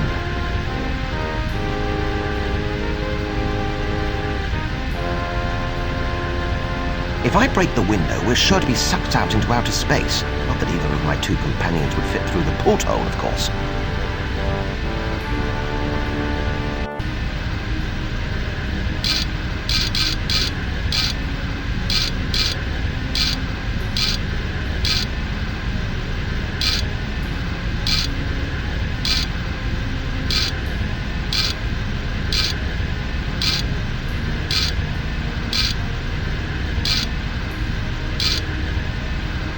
Seems to have aligned the levers correctly.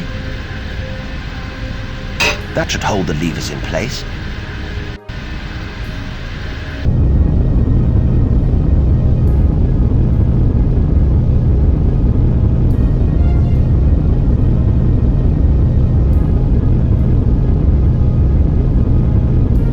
We made it. No thanks to you, Professor. I just hope you can get us back. Oh, there's no problem about that. I'll recalculate the return trajectory while you're out getting the spoils of exploration. What spoils? Now, Professor, it's time to come clean and tell me just what you expect to find up here. What is it? Gold? Gems? Oil? Well, it must be something very valuable for you to go to all this trouble. I suppose it's going to be impossible to keep it a secret now. The fact is, my research has led me to the conclusion that the moon is composed entirely... Yes? ...of cheese. Of cheese? Yes. A variant of cheddar, I believe. You're mad. Oh, hardly. When I return to Earth with a rocket full of tipple cheddar, which, because of its exclusivity, I can charge £5 an ounce for at least, I'll be rich. If that's madness, then open the doors to Bedlam, 'cause I'm coming in. What will I collect the cheese with? Have this extractor. You can use it to sample the various cheeses and select the tastiest. It's primarily used for cheese tasting.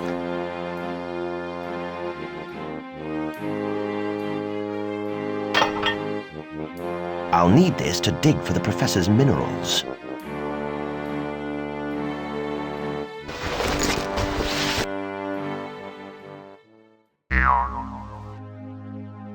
One small step for man, one giant leap for the cheese industry. Oh no, it's the Professor's automaton. Oh well, since Mossop doesn't have a spacesuit that fits, at least Robert can take all the risks. Well, there's no cheese here. It looks as if I'll have to take my search underground.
fridge, so the automaton came in handy after all. And you don't have to pay it wages either. If I can find one that can cook, Mossop's days are numbered.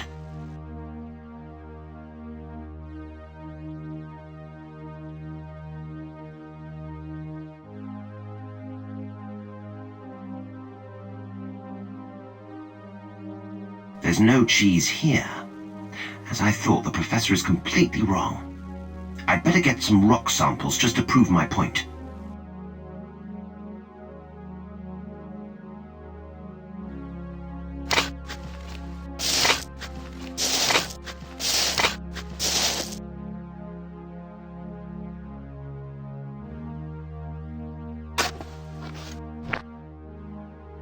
There. At least I can prove that the moon is not made of cheese. It's not cheese, that's for sure.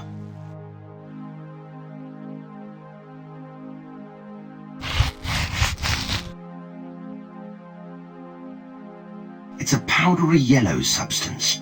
I believe it's quite volatile.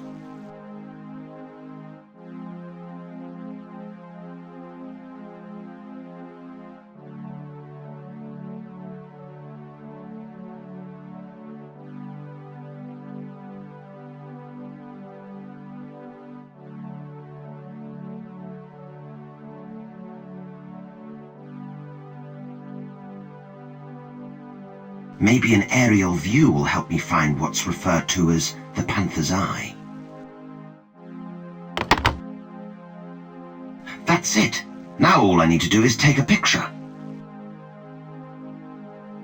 I've never done this before. I hope it can combust without air.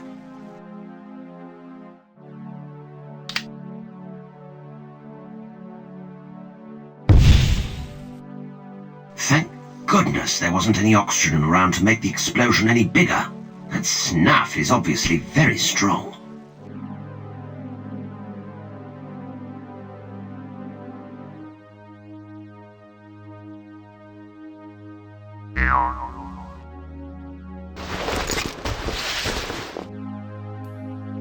I'm back, Professor. Marvellous! How much cheese is there? Am I going to be a millionaire or a multi-millionaire? Now, how do I put this? Well, there is no cheese here. There's dust, there's rocks, there's craters, but no cheese.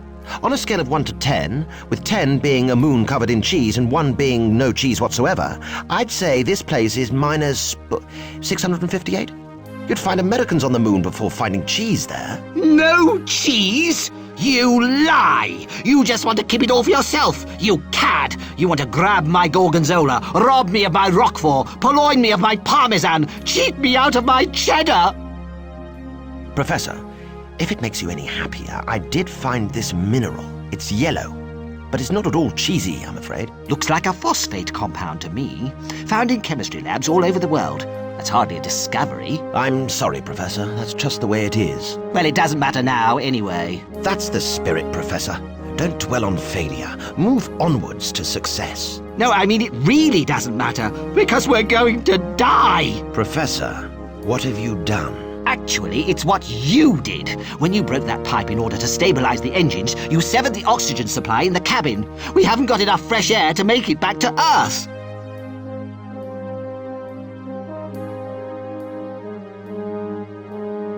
I don't remember much about the sciences at school, but I have a vague recollection that adding acid to things ending in 8 produces oxygen. Or does it explode?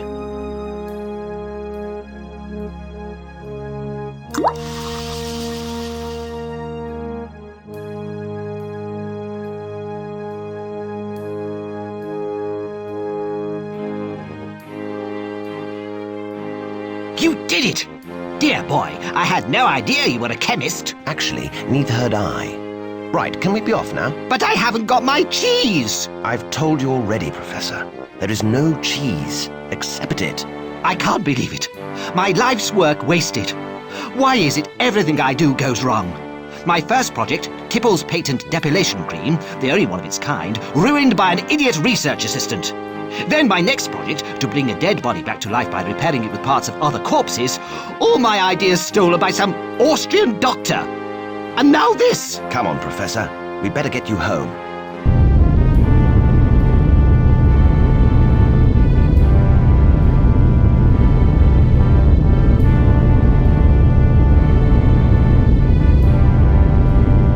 dear. What now? Well, when I recalculated the return trajectory, I naturally assumed we'd be laden with Tipple's cheddar. Stop there. I can guess the rest. We're going much too fast and we're going to miss the Earth. Hit the Earth? Hit the Earth, then. Let me guess. At such a velocity, none of us will survive the impact. Unless something cushions our landing, that is. Quick, Mossad, get outside and hang on to the front of the rocket. We need something soft and spongy to soften the blow. Sir? That won't work, young man. We're doomed.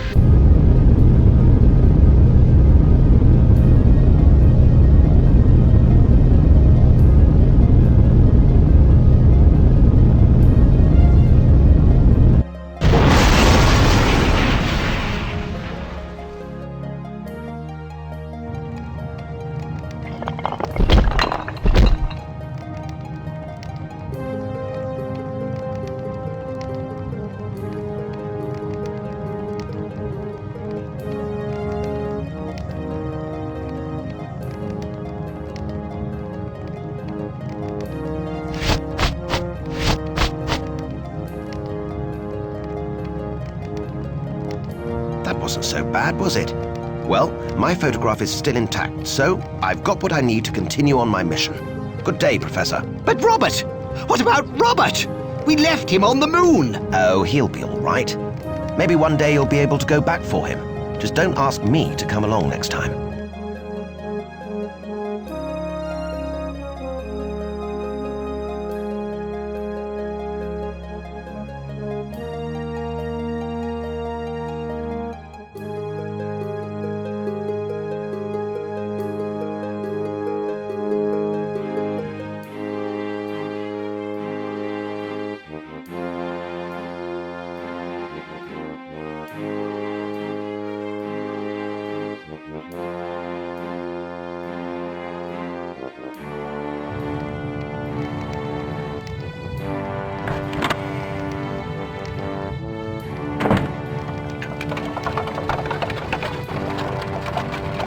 Where to, Governor?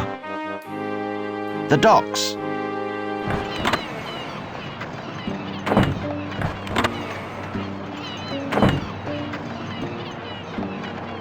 I have nothing more to say to you. Righty-ho, sir.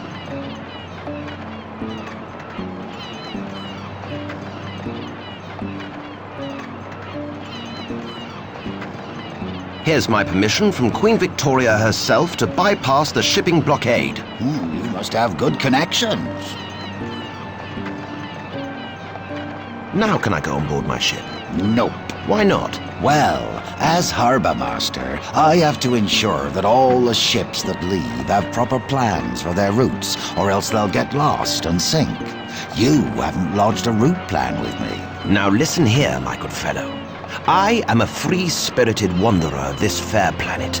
I wish to sail across the deep blue waters, to feel the fresh oceanic breeze blowing through my hair and the cold sea spray splashing on my face. I will explore the far-flung corners of uncharted territories. So, you have no idea of where you're going? No. Then you've got a problem, sir. I can't file route plans. I'm on a secret mission. Only the Royal Navy is allowed to go on secret missions, lad. And they sail out of Portsmouth. Civilian ships have to file plans. I see you smoke a pipe. Aye, it's my one and only vice. I travelled all over the world when I was younger, and I found that the best way to judge a place was to test the strength of the local tobacco. If it produced sweet, aromatic wisps of smoke, then the place was full of landlubbers and tourists and wasn't worth a second look. I always hated those places. What about the places that you did like? Ah, the baccy you got from my sort of place made smoke that was thick, black, and made you cough so hard that medical students queued up to dissect you. And that's a good thing, is it? Oh, aye. What I wouldn't give for a really strong bit of tobacco. No one makes it like they used to, you know. All those quacks and professors saying it's bad for you. Ah, what do they know? They'll be saying scurvy does you harm next. Can't I bribe you to let us leave without filing route plans? Bribe? Me, a well-respected harbour master, accepting a bribe? Oh, I couldn't possibly do that. It wouldn't be right. I may consult you later, old chap. That dried-out keg almost passes as a cigar. If you like strong tobacco, old chap, I've got a cigar that you might like to try. It's got a unique flavour, I hear. Each one is lovingly rolled on the thighs of women of loose morals and easy virtue. Then it's left to ferment in a tar pit for 20 years. There's a very limited supply of these, you know. Well, thank you very kindly, young man. I'm never averse to trying a new smoke.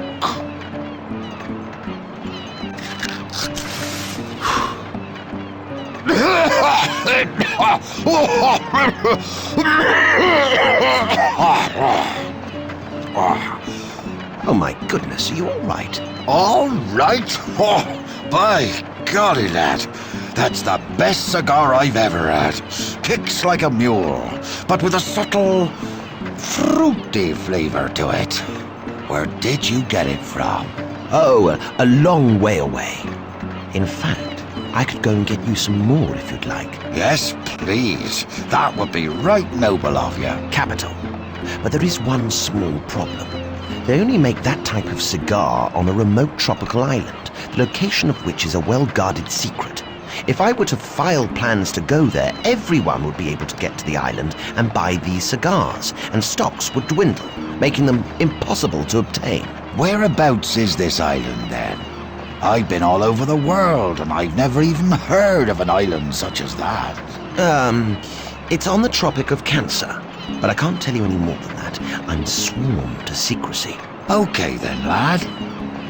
We'll do a deal. I'll let your ship leave without filing official plans, but I'll have to say you're an explorer, and that you're drawing the map as you go. How ingenious. You'd better take one of my Imperial maps, though. Otherwise you'll never find your way out of the English Channel. Thank you. I'll return with more cigars as soon as I can. This is a map of the world according to the cartographers of the British Empire. The parts that are owned by England are painted pink.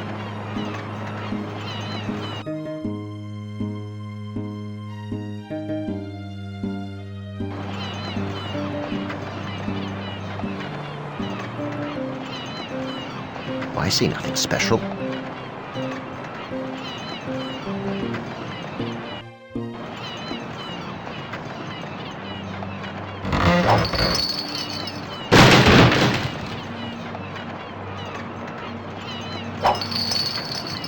Looks like he's having trouble with that rope. He just works here. I hope they're not on my crew. They don't look like gentlemen in pursuit of good conversation. Ah, so this is the SS Farragut. He's just a dock worker.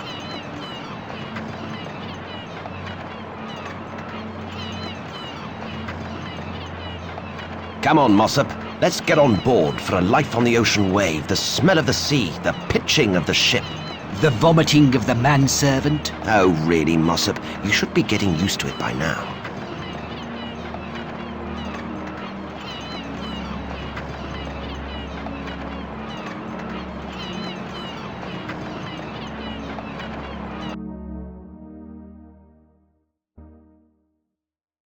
Come along, Mossop.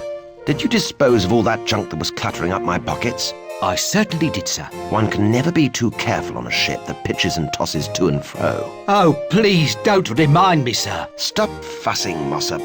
There's no time to lose. We've got to find our captain and set sail immediately. Aha! One of my sailors is actually doing something. Although, quite what he is doing is another matter. The Union Jack sends a shiver of patriotism down my spine. I can't possibly reach that.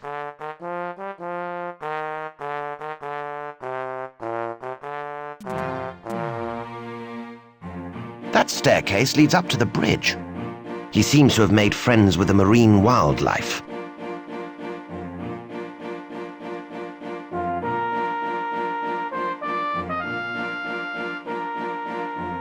He's the captain of the Farragut.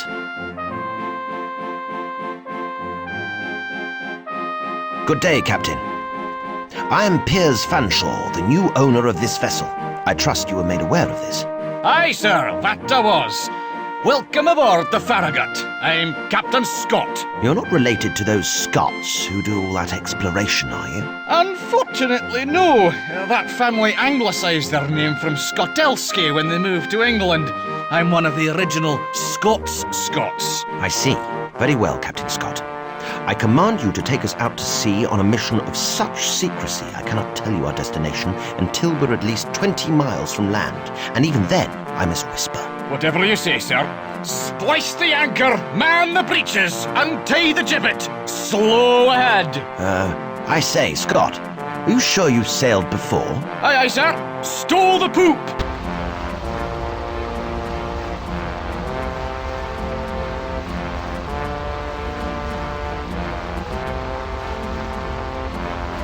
He's the captain of the Farragut. Right, Mr. Fanshawe. Where do you want to go? Well, Captain, it's a slightly tricky situation, in that I know the location I want to visit, but I don't know the whereabouts of said location. So what do you suggest? Shall we just cruise around until we find something that vaguely resembles what you're looking for? There is a chap who could help us. You may have heard of him. Name's Nematode. Captain... Nematode? That scurvy spawn of a jellyfish? You won't get any help from that scuttling submariner. You know him? Know him? He sunk my last ship with that infernal submarine of his. Part of his crusade to bring down the world order or something like that. He's completely barmy. Lack of oxygen, I expect. Got to his brain. Do you know where we could find him? Last I heard, he was hiding out in the ice floes to the north. He can travel under the ice to escape pursuers, you see. That would be the first place I'd look. Then north it is, Captain. Aye, sir. Just one problem, Mr. Fanshawe. I seem to have mislaid my favourite seafaring map. I haven't seen it since I finished colouring in the Asian continent. Without it, I may have problems sailing north. I see. Leave it to me.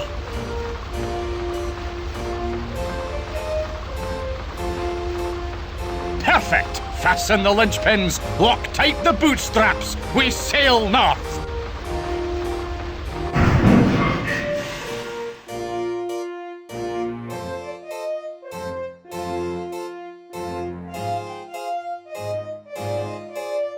Captain, what's wrong? Why have we stopped? It's the engines, lad. They cannot take it any longer. The previous owner never spent any money on maintenance, so everything's been fixed with string, spit and prayer. But can you fix it? Not easily. I've been doing all I can. We have to limp back to port and go into dry dock to find the problem. I need 4 days. We don't have 4 days, Scotty. We've got 4 hours. We must get going as soon as possible. My manservant is pretty good with mechanical things, and I'm not a complete duffer. Between us, we should be able to patch the engine up enough to get us where we need to go. I cannot work miracles, but I wish you luck, gentlemen. Oh, I'm the gentleman, Mossop's a servant. Just thought I'd make that clear.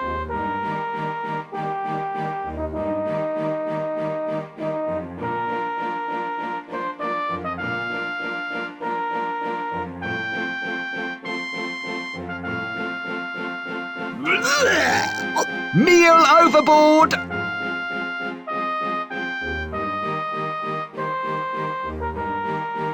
It's used for grabbing small boats, I guess. My crew don't seem very busy. I don't want to disturb him.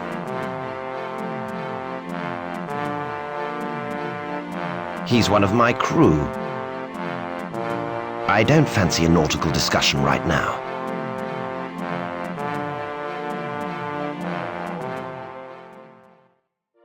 That lazy bird seems to be hitching a ride with us. That can be used to load heavy cargo. Maybe we should have used it to help Mossop get on board.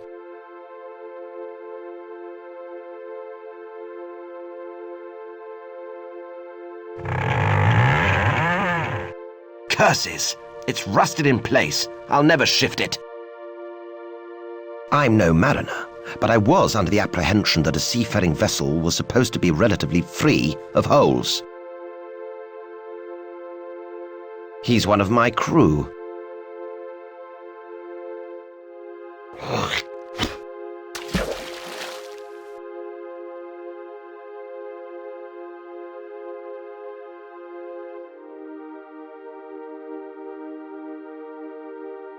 This gauge shows boiler pressure, but the needle is gone. There's no way of telling what it's reading. There doesn't seem to be a problem with the valve.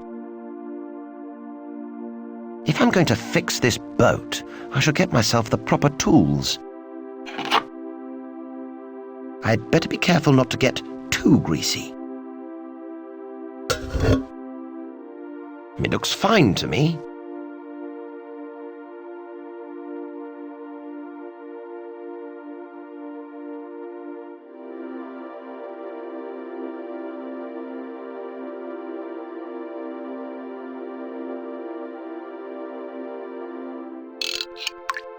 That should make it easier for the winch to swing round now.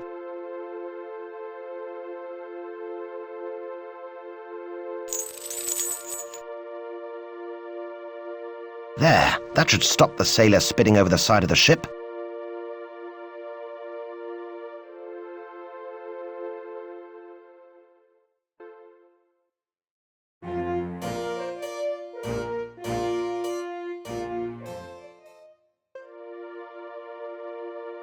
I see nothing special.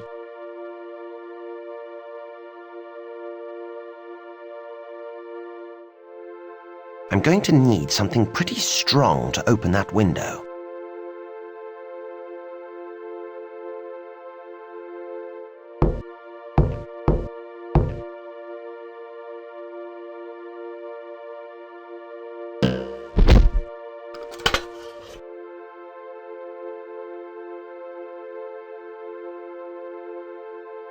Well, at least I opened it.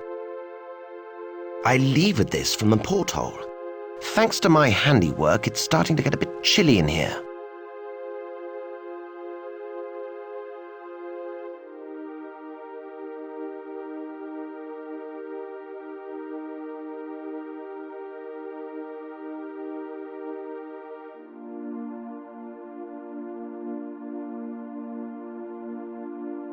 I suppose it might come in handy, if not as a musical instrument, but as a weapon anyway. I wouldn't even pretend that I could play these. There are Scotsmen who practice for 20 years or more and they still sound like a herd of sheep on a high-fibre diet. They're just like Mossop. The wind stored up inside them is responsible for a terribly unpleasant noise. It's a stuffed porcupine, and it's covered with sharp spines. They're like big needles. I suppose this is a souvenir from one of the captain's previous voyages. It looks so old and mangy, I could just pull a spine out of its skin with my bare hands. Watch out, Mossop. If that had hit your head, the tip would have broken off and it would have been useless. Sorry, sir.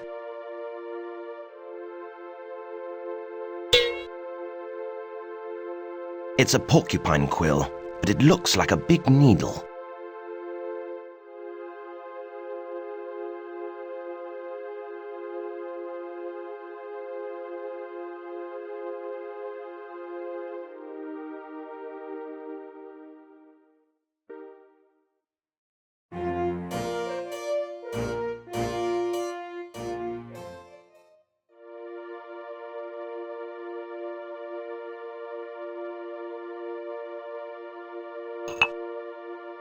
That should stop anything leaking through that hole.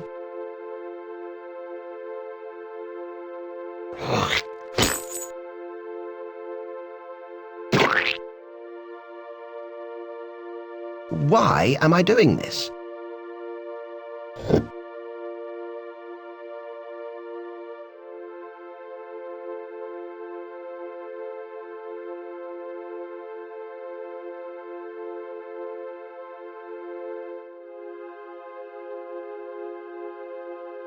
This quill should make an effective needle.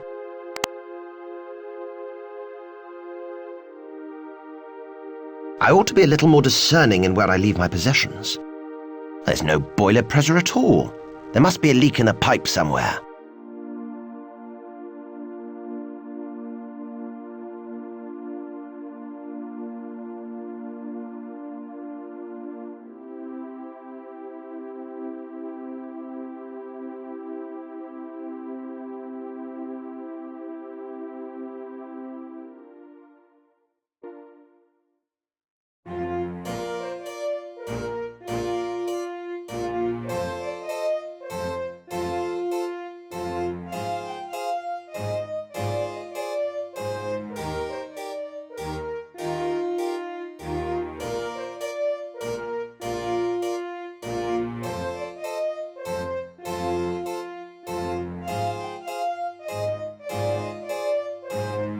So, what shall we do next, Mossop? I wouldn't like to say so. I'm sure you've a good plan as usual. Are you feeling sick yet, Mossop? I'm all right as long as I can still see land, sir. But we're miles away from the shore. There's no land in sight. Thank you for pointing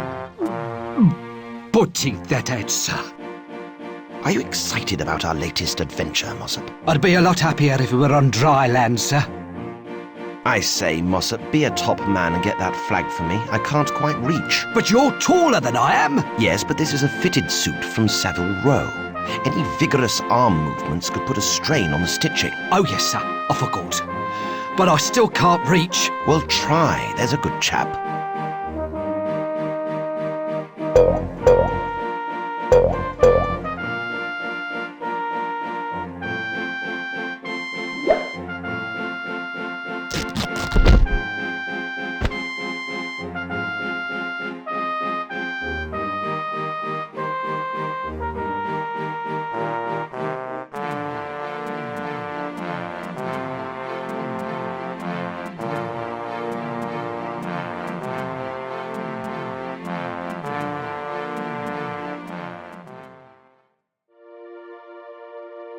There's a hole in the pipe. I must seal it somehow.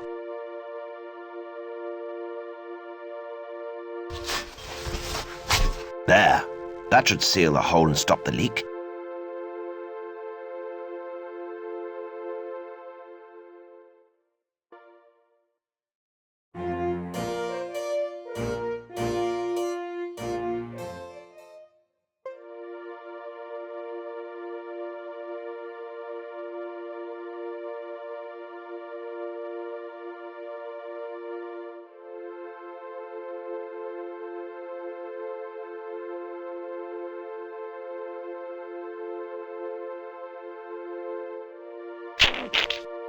Thank goodness I found a use for that evil stuff. Super! I've managed to seal the valve. It needs to be brought back up to full steam. There's not a lot of point in pumping up the boiler while the pipes are still leaking. There's some pressure now. All I have to do now is stoke up the boiler a bit to get the steam pressure back up to full power.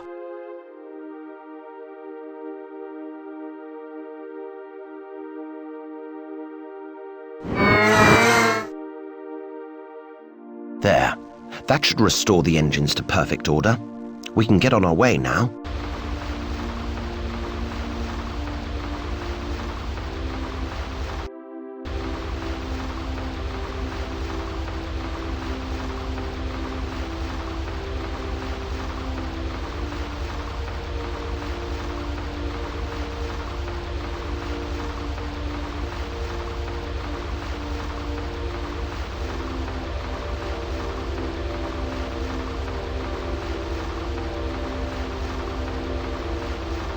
Captain, I could have sworn I saw something on that small iceberg. Pull up alongside. I want to investigate. Very well. Break out the spinnaker. Button down the mizzen. Hoist the yardarm.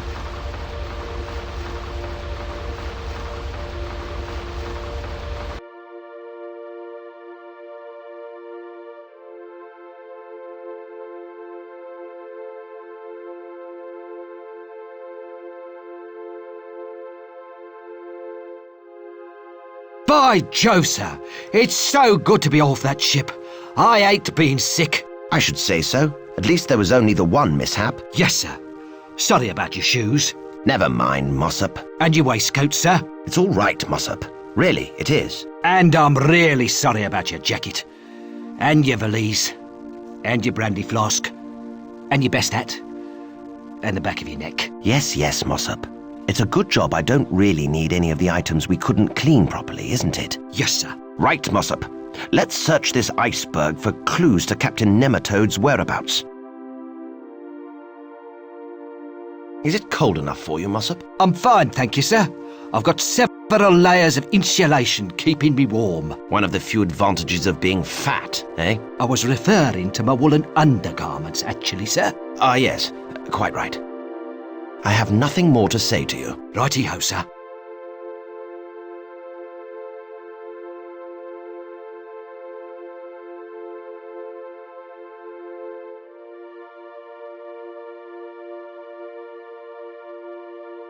Sir, I think that might be a clue.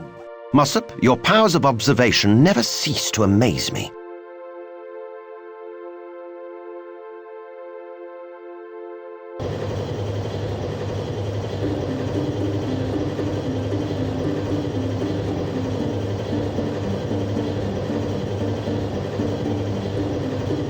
Hello, travellers.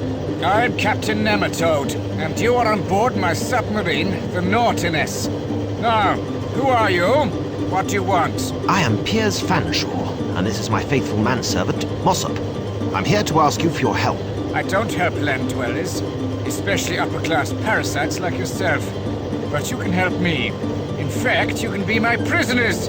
I need some bargaining power to keep the Royal Navy off my back. You can't take us prisoner. I think you'll find I already have, Mr. Fanshawe.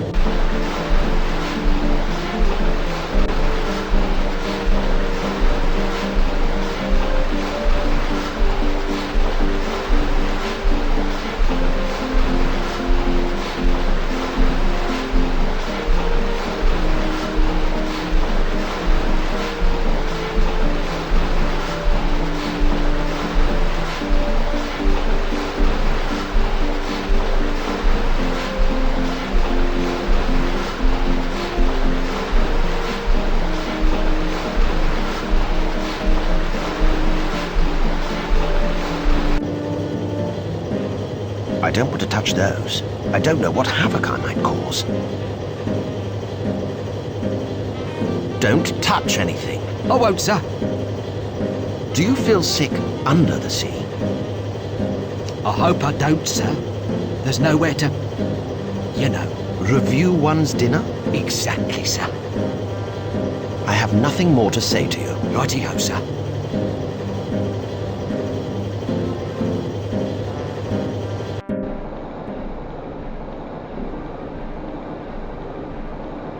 That's Captain Nematode, psychotic aquaphiliac at large. Where are you taking us? To my undersea base. You're free to go where you wish within its confines. You'll have the run of the place. In time, you will come to know and love me like a father, and you will be only too happy to work for me. But you can never leave. What do you do down here? I spend every waking hour searching for the lost city of Atlantis, a place destroyed by the land dwellers and claimed by the sea. But I know where Atlantis is. Don't lie to me, capitalist scum! If you did truly know its location, then you would also know why I'm searching for it. Can you tell me that? Yes, of course I can. But I want to take a good look around your base before I lead you to Atlantis. Well, if you ever decide to tell me why I search for Atlantis, then, and only then, will I believe you know its whereabouts.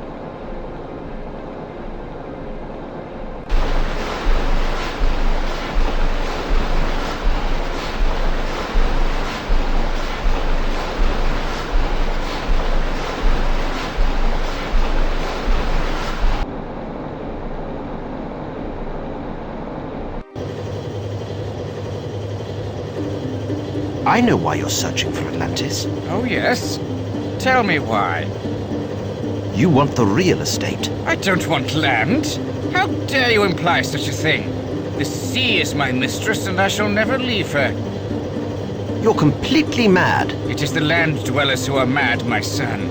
I see things perfectly clearly. All life came from the sea and should return there. You're visiting all the cities in the world that begin with A. Don't be absurd. Who'd want to go to Athens anyway? You want to set up a timeshare operation. I don't want to make huge amounts of money out of gullible common folk by selling second-rate flea pits in dangerous locations for ridiculously large deposits and prohibitively high maintenance bills. You bought one then? Why do you think I hate society so much, Mr. Fanshawe? You want to take over and be mayor of Atlantis? I'm not interested in power, Mr. Fanshawe. I'll tell you later.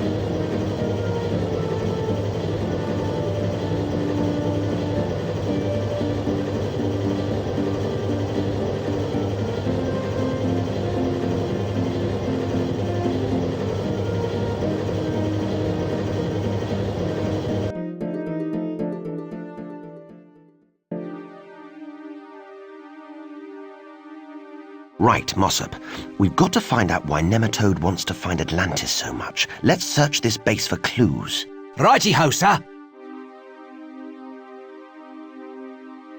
Do you know why Nematode wants to find Atlantis? I know as much as you do, sir. Don't be silly, Mossop. You know nowhere near as much as I do. I have nothing more to say to you. Righty-ho, sir.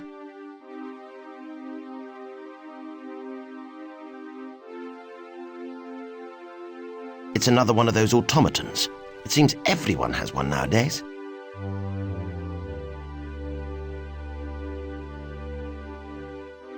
I don't think it was constructed to have meaningful discussions.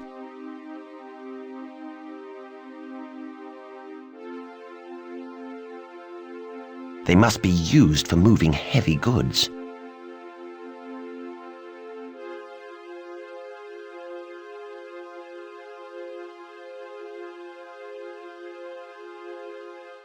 I'm not even going to begin talking about Captain Nematode and his large organ. Oh, great! I love these things. Listen to this.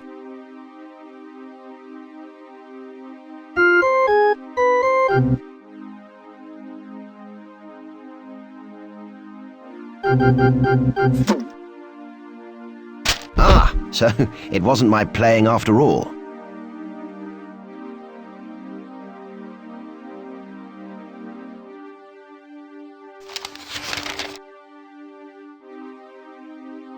It's a bundle of letters written in somewhat shaky handwriting. My goodness! They're love letters from Captain Nematode of all people. You see, Mossop? He does have a soul.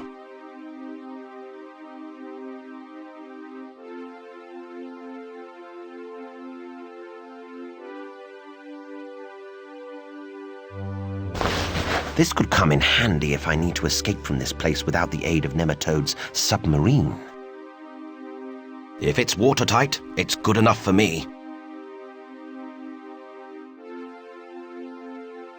Captain Nematode certainly takes his nautical decor theme very seriously. That must be an artist's impression of the mythical mermaid.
It's a bundle of letters written in somewhat shaky handwriting. But who are they to, sir? Apparently, they're all addressed to... oh dear, a mermaid. A mermaid? But they're mythical creatures, sir. A human crossed with a fish is biologically impossible. I'm well aware of that, Mossop. Mind you, some of the things Nematode has written to her are anatomically impossible. All the letters are addressed to the same place, Atlantis. It seems Nematode saw this mermaid years ago and fell in love with her, and he's pursued her ever since. Yeah, the silly fool probably just got drunk in Copenhagen. That's why he wants to find Atlantis. He thinks she lives there. Dirty old devil. Still, at least we know his true reason for searching for it.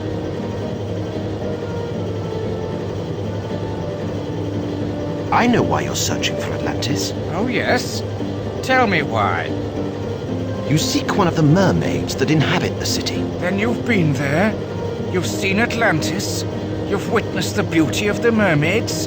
Lost your heart to their well-nigh ineffable marine odor. No, but I do know where Atlantis is. Where? Tell me where. We'll take my submarine and go right now. Not so fast. I want to know something in return. Whatever you want to know, just ask me. I must get to Atlantis. Then tell me where I can find Denzy Island. I can't tell you that. It's suicide to attempt the journey. You'll never make it past the Reef of Doom. Then you must tell me how to get past the Reef of Doom, Captain Nematode. If you get me into Atlantis, I will get you past the reef. I'll even give you a map. Very well. But you must take me back to my ship now, and you can follow us to Atlantis. I'll give you a signal when it's safe for your vessel to enter. You understand, of course, that if you try to double-cross me, I shall sink your ship immediately. I can quite believe that. Now, if you don't mind, I have a ship to get to.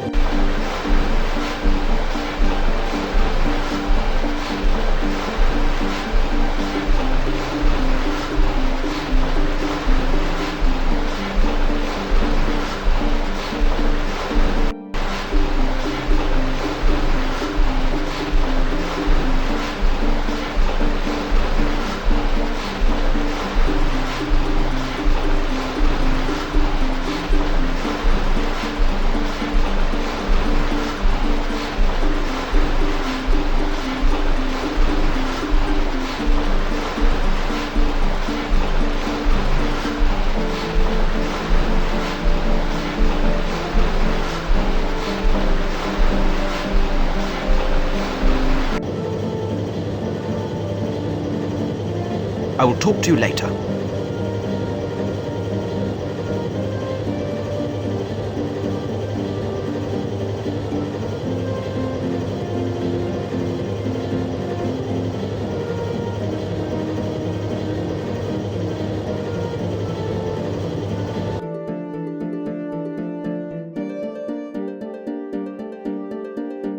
What do we do now, sir? We must be true to our word and find the exact location of Atlantis for Captain Nematode. But we don't know where it is. I know that, you know that, but Nematode doesn't know that.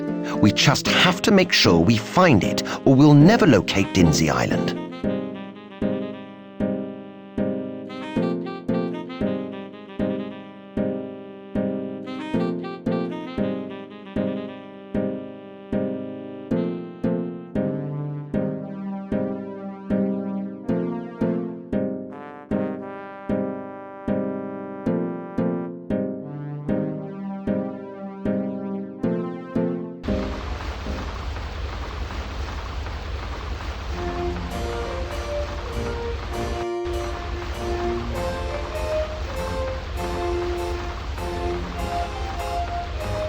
Captain, we must leave this area. We'll be heading due south. Aye, aye, sir. Full speed ahead. Hoist the keel, cast off the forecastle.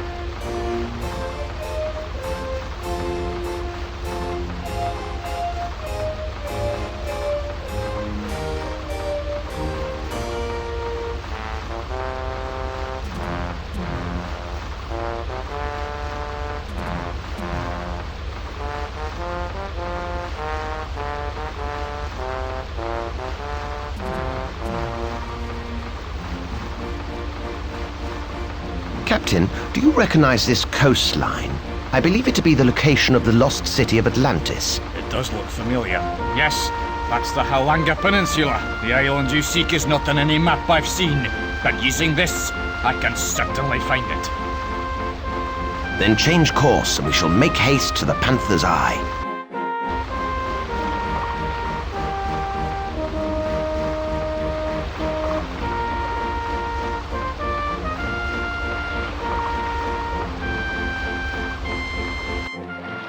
Right, Mossop. This island is far too pleasant to be uninhabited. Why don't you trot off and see if you can find the locals? Explain that we're looking for Atlantis, and if they refuse to help, tell them that we have fire sticks and magic, and that we'll wipe them out if they don't comply. Isn't that a little strong, sir? Don't ever tell an Englishman how to treat foreigners, Mossop. We've been doing it for hundreds of years, so I think we've pretty much got the hang of it by now.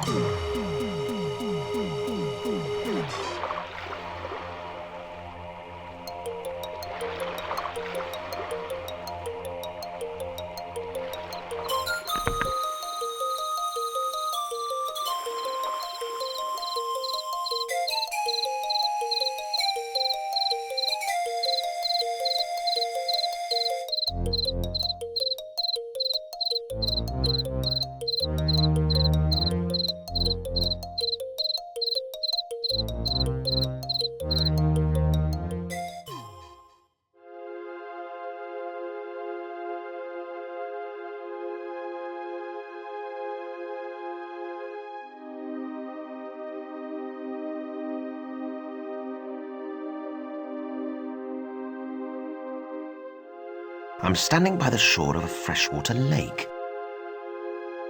A gentleman never gets wet without good reason.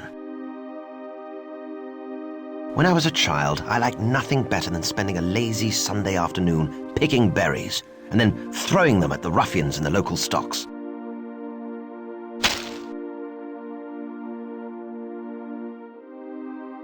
They're some sort of tropical berries. I certainly don't recognize them. I'd better not. They may be poisonous. It's a smooth rock I found on the beach.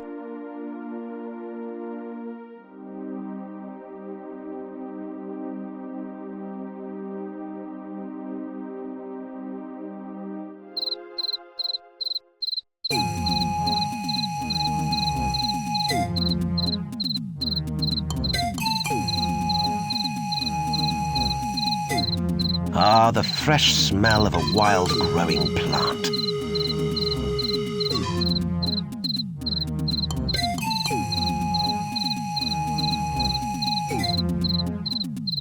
Maybe Mossop could plant this in my window box.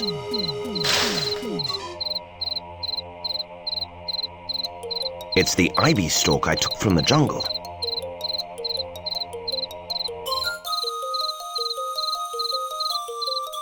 Sir! Sir!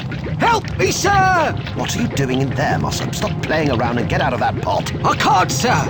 You see, the natives have invited me to dinner. What did you say to them, for goodness sake? I only told them what you told me to say. They didn't seem to take very kindly to the strong-arm tactics, sir. Well, obviously, Mossop, you have to temper what you say depending on how outnumbered you are.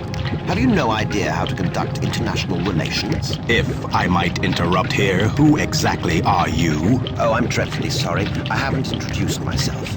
I am Piers Fanshawe, gentleman and agent of Queen Victoria, head of state for the British Empire. And what is your business here, Mr. Fanshawe? I'm looking for a place called Atlantis.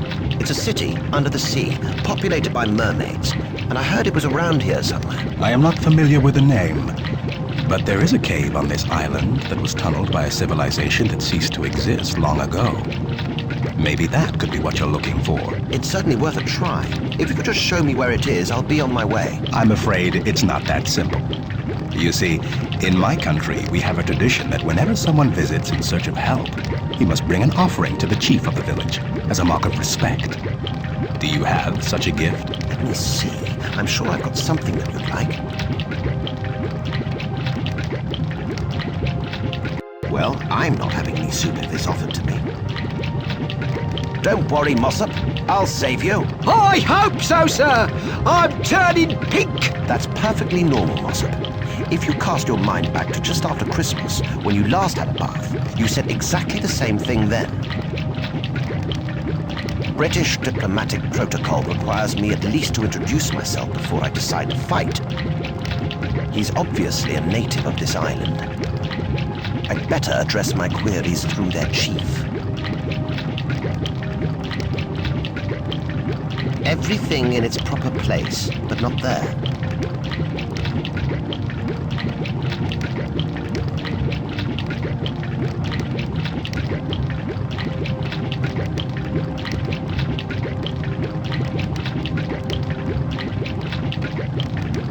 Not bad, really. My first foray into arts and crafts.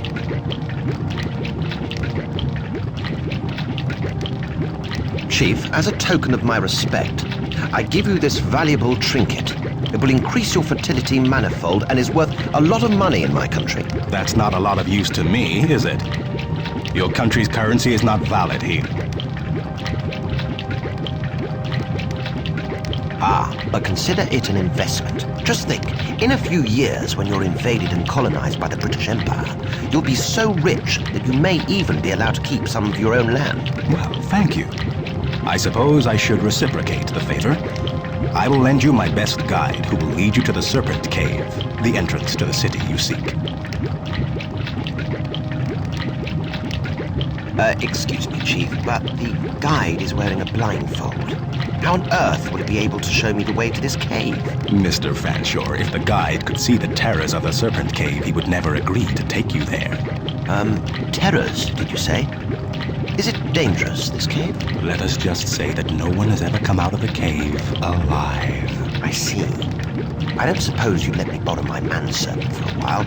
I could have him back in time for dinner. It isn't hygienic to reheat meat, Mr. Fanshawe. Right, just checking. Oh well, young guide chappie. Lead the way.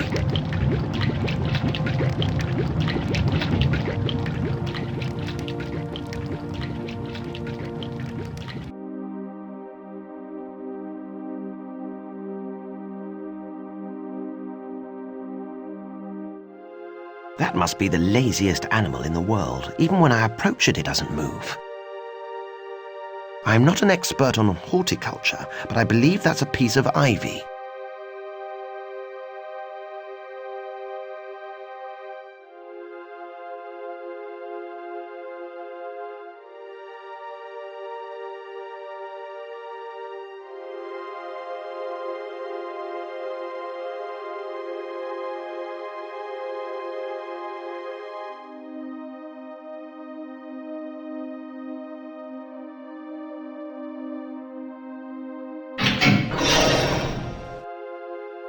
My goodness, that was close.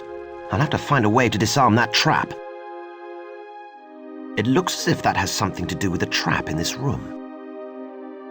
I don't see how I can stand on this panel and cross to the other side.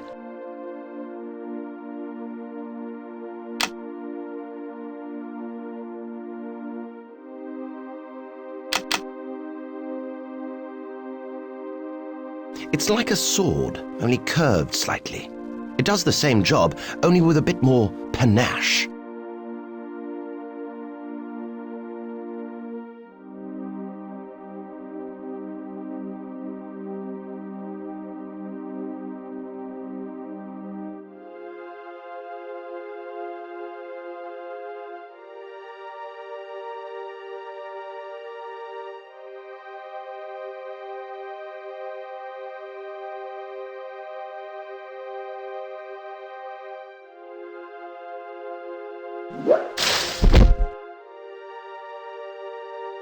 It's not exactly a huge threat to my safety.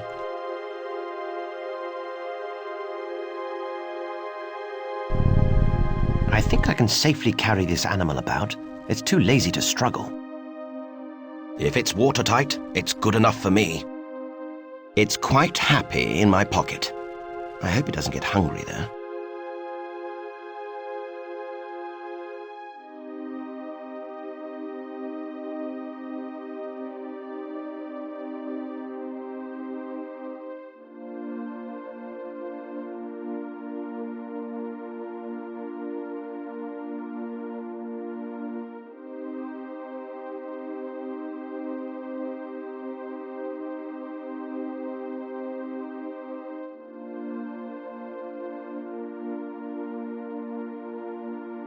I hope this animal doesn't wander off while I'm in the trap.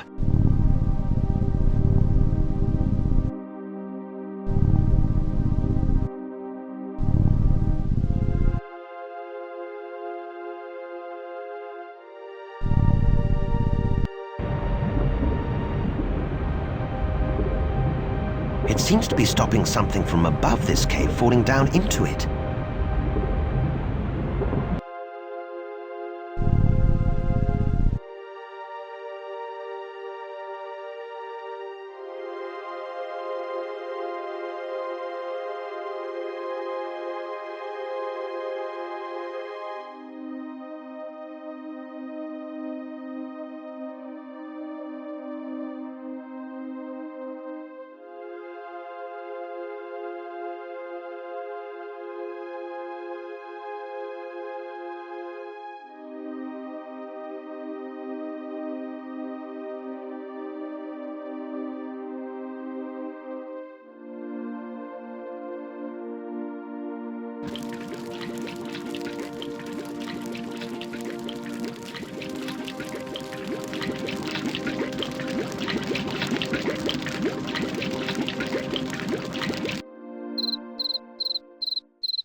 If it's watertight, it's good enough for me.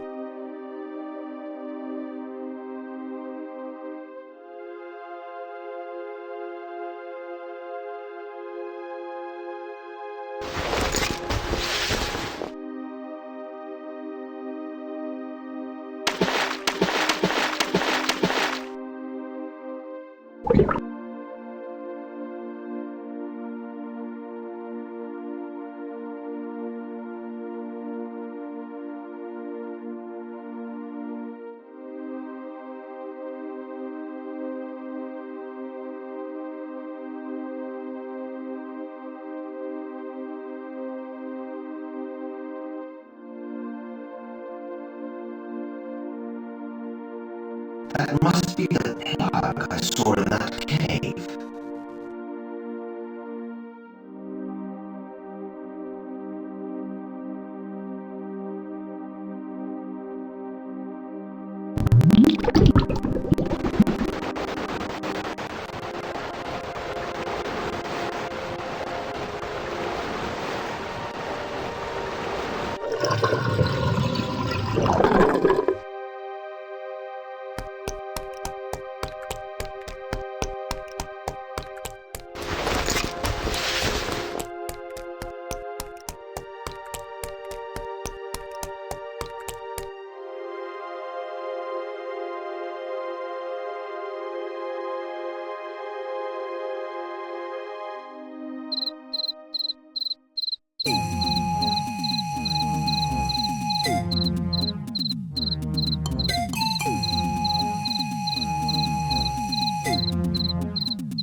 Don't worry, Mossop. Help's on the way.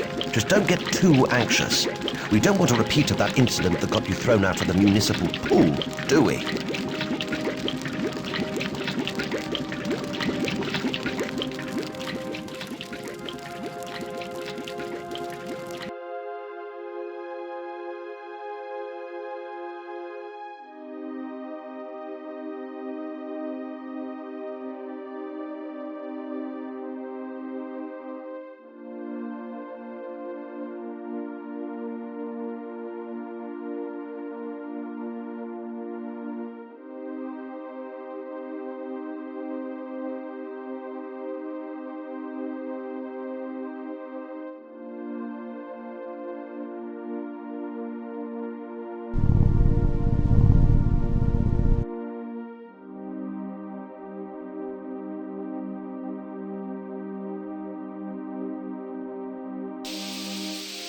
I was right. The water has cooled down the lava so much that it has solidified, so I can cross safely now.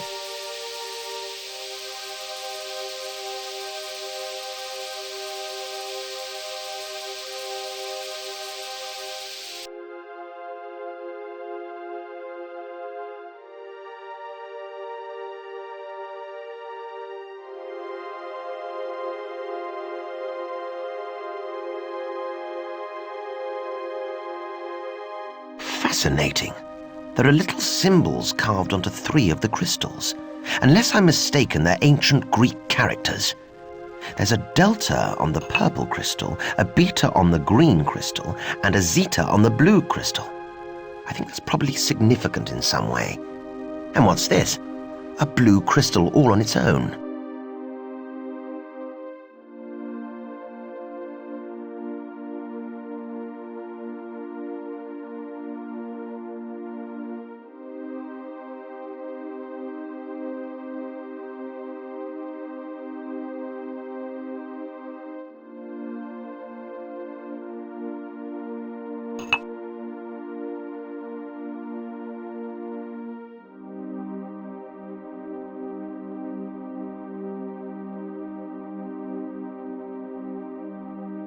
It's not working. It obviously hasn't been used in years. I'll try oiling it down. I don't know if it'll do any good, but it always makes me feel better.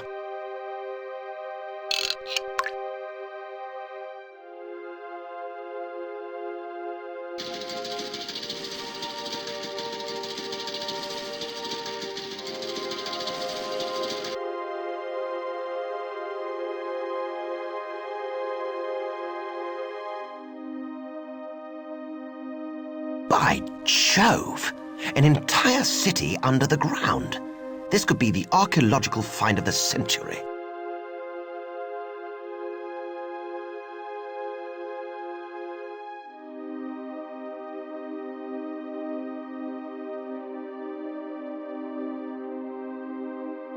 This looks like a delicacy. Maybe I could trade it for something less exotic to eat. I'm not hungry enough to eat this.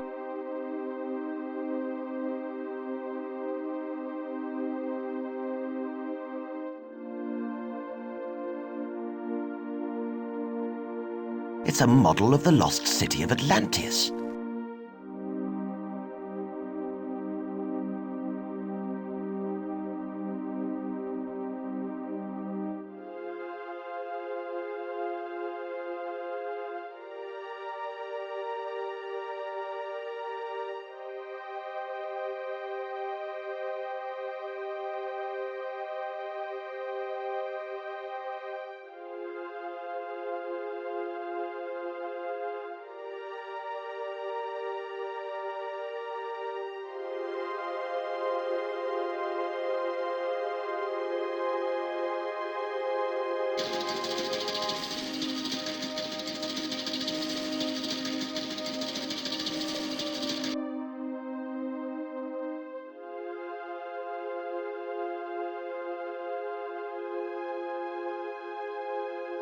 Each pedestal seems to have a small indentation on it. I should be able to place things there.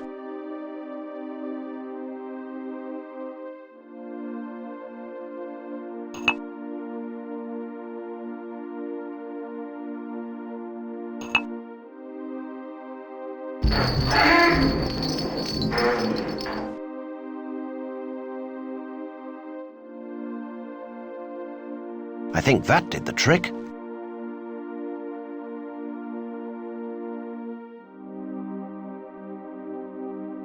Now Nematode can get his submarine into Atlantis. I should go and signal him now.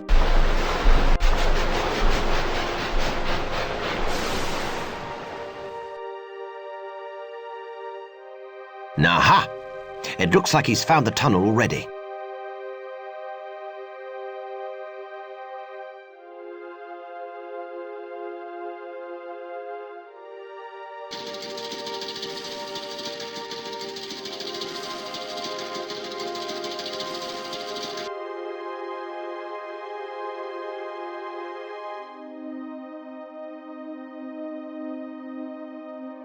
Well, Captain, I did my part of the deal.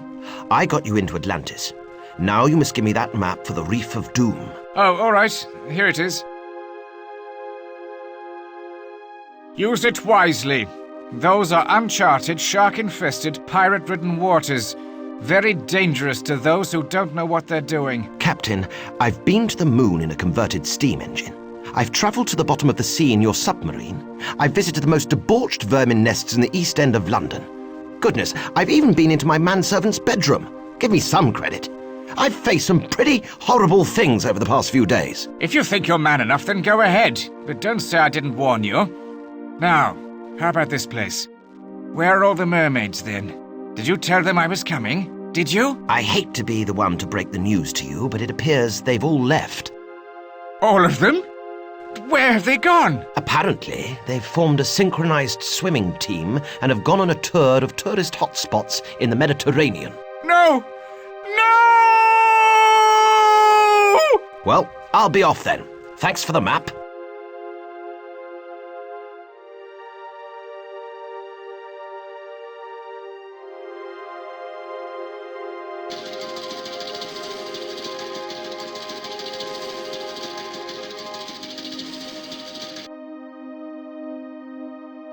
This is a detailed map showing how to get through the Reef of Doom.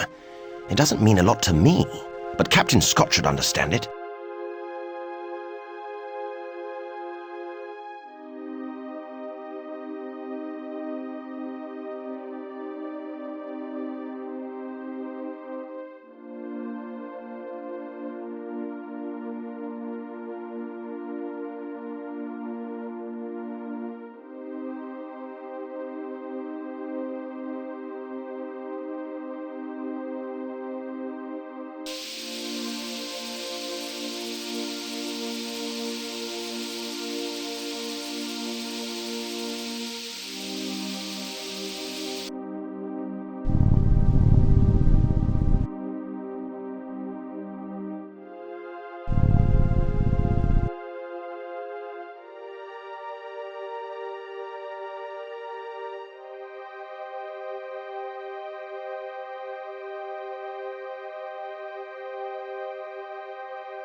I finished my business on this idyllic island. May I have my manservant back, please? I am sorry, but we need the meat. I see. How about if I found you something better instead? It would have to be a lot better. Your friend is halfway cooked. He's not my friend, he's my manservant. There's a big difference. I say, Chief, instead of eating my gristly, greasy, disease-ridden companion, try this instead. You might like it. What is it? It's called rock. It's sweet. Go on, it's lovely. And it won't rot one's teeth? Not as much as eating my manservant will. His liver is marinated in alcohol. Very unhealthy. No, the rock is much safer. Very well. Release the little fat person. The hunting dogs will have to eat something else. The hunting dogs? What do you mean? We were cooking your friend for dog food. Heavens, you don't think we were going to eat him, do you? We're not savages, you know. That was a close call, sir. I thought I'd had it. I simply assumed that if the results of you being cooked are anything like the results of your cooking, then the whole tribe would have been wiped out from food poisoning. I couldn't allow that to happen. No, sir. I suppose you couldn't. I have nothing more to say to you. Righty-ho, sir.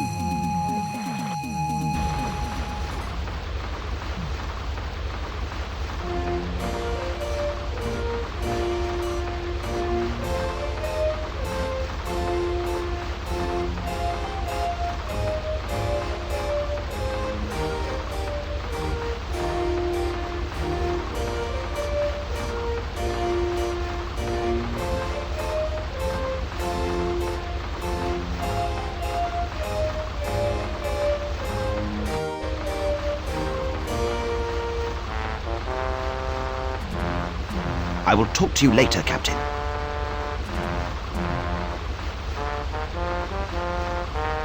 Here you are, Captain. It's a map to the reef. Thank goodness. We would have been dashed into matchwood if we'd just steamed in blindly.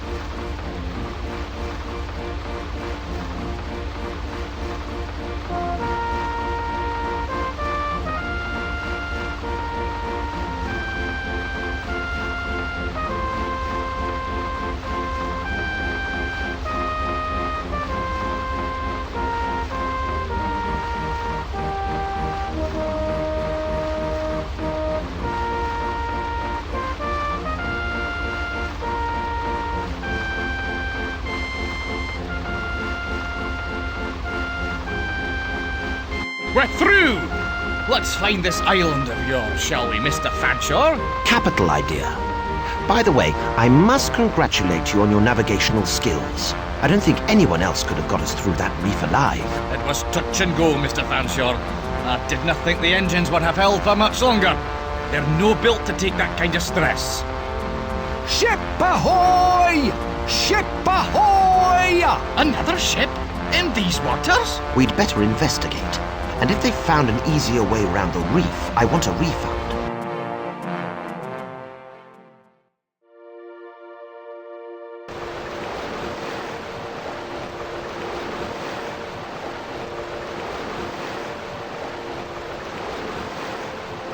Oh no!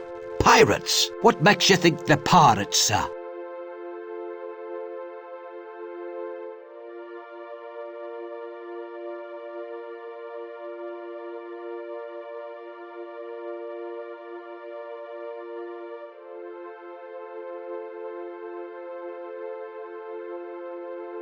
Oh, just a hunch, Mossop. Just a hunch.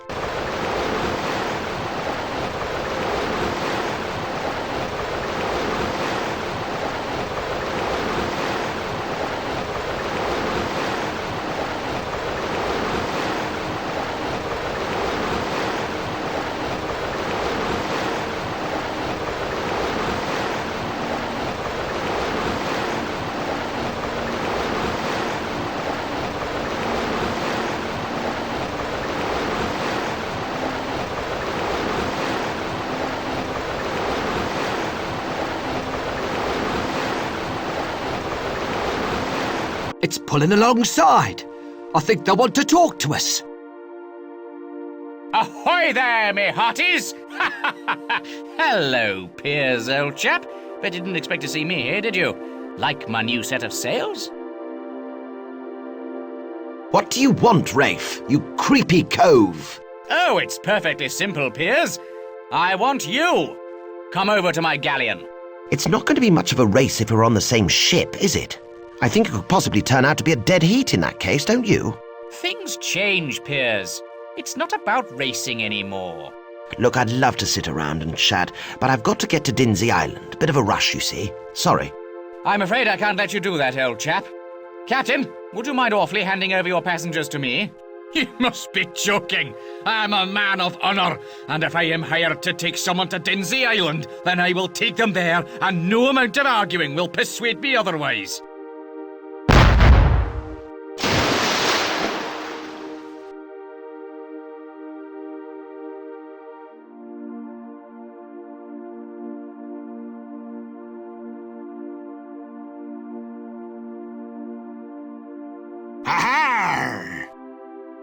Well, I think that captain gave in far too easily. I definitely want a refund from the cad. Hello, my little captives. How are you doing? What's the meaning of this, Kingpiece? Is this some pathetic attempt at cheating so that you can win the bet? Piers, calm down. I've already won the bet. I've been to Denzy Island. I don't believe it. How did you get there first? It was quite simple, really. While you were messing around trying to charter a ship in London, I bribed the harbour master to let my ship through the blockade. I had a massive head start. Yes, this ship of yours. What manner of vessel is it? It's a genuine antique, but since it was second-hand, it was obviously cheaper than buying one new. And it came fully crewed by men who appreciate my way of doing things. Yes, pirates. I can see that. But if you've won the bet, what do you want with me? Well, when I got to the island, I met this affable chap called Dr. Denzy, who, strangely enough, you neglected to mention when you proposed this journey, Piers, you naughty boy. You met Dr. Denzy? Yes, we got on like a house on fire. I really admire what he's planning to do with his gene machine, and, well, to cut a long story short, we've teamed up. I said that I would track down the people who were trying to thwart his plans, and he will make me commander of his armies. And as you are no doubt aware, he who controls the mutant hordes will control the planet. You're as balmy as he is. Oh, Piers, can't you see that genetic engineering is the future? Imagine cows crossed with elephants. Think of the rump steaks you could have. Think of the cowpats. Imagine humans crossed with sheep. How docile they'd be. Actually, I remember reading about a lonely farmer who was trying to do something like that. Kingpiece, you're sick. What you're suggesting is immoral, degrading, and it goes against all of God's will. But don't you see? Using the gene machine will make us gods. So where do we fit in? Why haven't you killed us if you think that we're a threat? Isn't it obvious? The doctor needs raw materials for his experiments. You will be the next victims of the gene machine.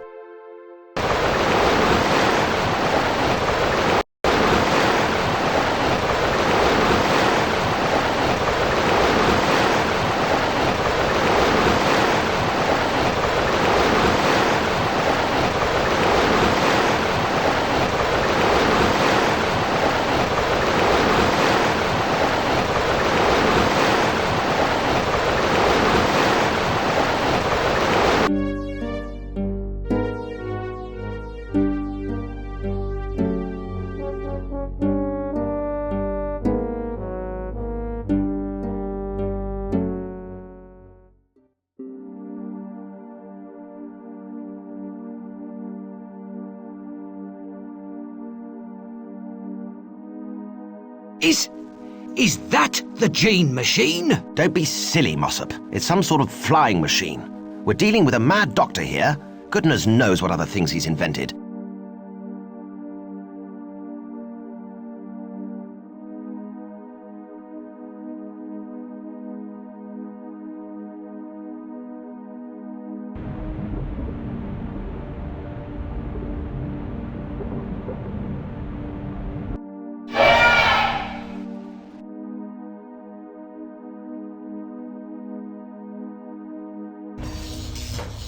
Ah, Rafe, my boy.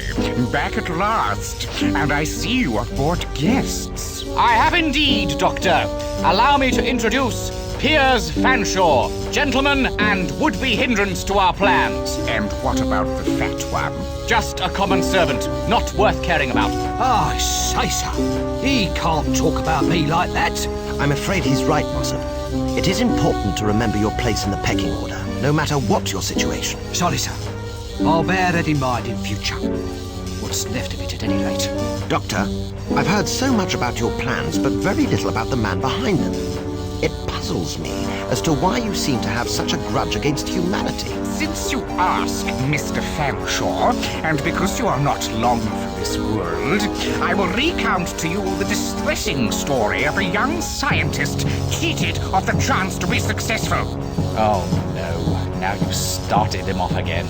20 years ago, I was working as a laboratory assistant at the Royal Scientific Institute. I was the brightest worker there. I studied in my spare time and did all my work with efficiency and civility. Then, one cold December afternoon, my life changed forever. I was working with a scientist, an absent-minded idiot. Albert Tipple was his name. Tipple? But wait. Mossop, I don't think the Doctor is interested in what you have to say, if you understand what I mean. Anyway, while I was otherwise occupied, Tipple accidentally poured the results of his latest experiment into my cup of tea instead of into the flask beside it. When I finally drank my tea, I was taken so ill that all my hair fell out and never grew back. Any of it. But it was an accident. I was ruined. Everybody laughed at me behind my back. I became a recluse, trying desperately to find a cure for my affliction. Eventually, I stumbled across the idea of genetic recombination so that I could regrow my hair. But the other scientists said it was a silly idea, that it would never work. They laughed at me even more. But you made genetic recombination succeed, though. You proved them wrong. Oh no, they were right. I couldn't fix my hair. But I could fix them. In the course of my research, I worked out the plans for my gene machine and how I could use it to take over the world. How did you manage to build it all by yourself? You must have had help. I joined forces with a fellow sociopath, Captain Nematode. He and his men brought my equipment to this island, where I could be left in peace. We struck a deal. The oceans could be his, and dry land was mine. So, what do you have in store for us? If you're going to put us into your machine, please let Mossop go first. We have a contractual agreement as master and servant that he has to die before I do. That will come later, gentlemen. Right now, you're just in time for a little demonstration of my amazing gene machine. Today, we are experimenting with flight so that my armies can bring a new terror to the battlefield. Death from the skies. This should be good. Witness the vicious attack dog, prized by the criminal fraternity for its innate savagery. Witness the hunting falcon, a quick and ruthless killer, trained to hunt the target of your choice. Both experts in their field, but imagine what would happen if one combined their most dangerous attributes. Rafe, throw the switch, please. Right-ho, Doctor.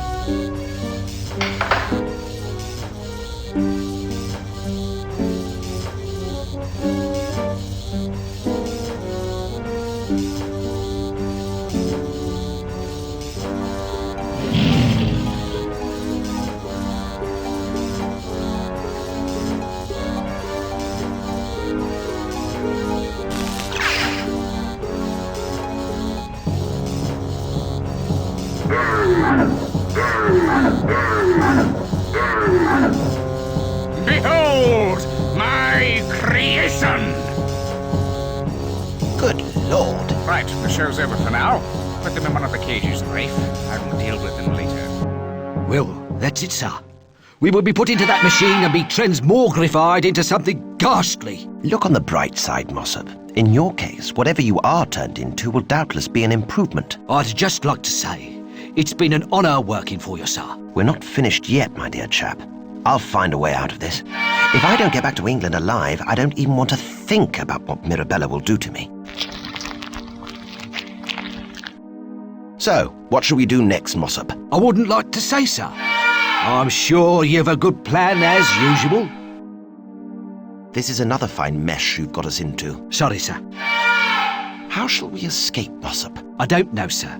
As you are aware, I have little capacity for creative thought and absolutely no initiative in situations requiring quick thinking and rapid response to external stimuli. You didn't think of that yourself now, did you, Mossop? Correct, sir. I went into one of those free personality assessment booths on the Old Kent Road. Oh, I know what you mean. The ones that are designed to recruit you into strange cults that require half your disposable income. Exactly, sir. But after they tested me, they said they didn't want me to join. Because you didn't have enough money? No. They said I would be disruptive to their karma. I have nothing more to say to you. Righty-ho, sir. Looks like a victim of Denzy's experiments. There's no point in talking to that. Ugh. What kind of horrible, slimy creature is that? I don't think we want to know, sir. Considering I don't even know what's on the other end of that tentacle, any form of attack would be quite foolish. That looks like one of Denzy's early experiments. A resounding failure, I suspect. Hey, ugly person. Oh, me? No, I'm talking to your better-looking friend. Oh. Of course I'm talking to you. Good grief, you're stupid as well as cosmetically challenged. Yeah. Let us out! No. I'm not supposed to do that.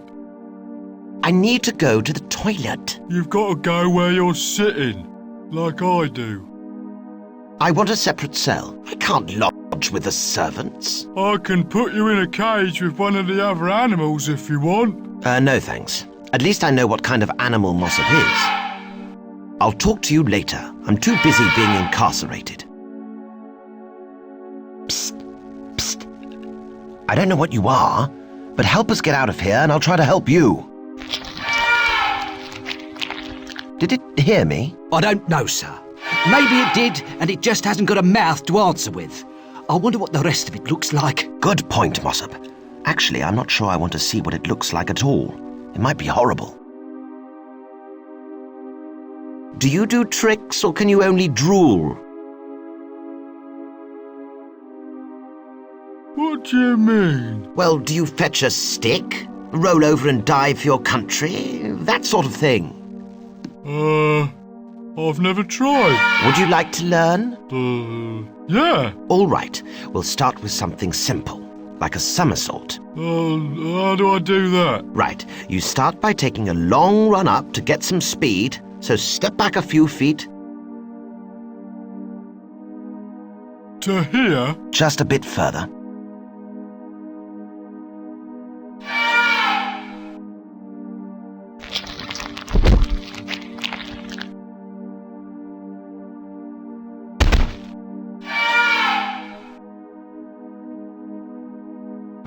I guess it understood me, Mossop. How horrible. Grabbed by the tentacles. Are you going to free that creature for saving us, sir? Not just yet. You saw what it did to our captor. We'll let it out later. Much later.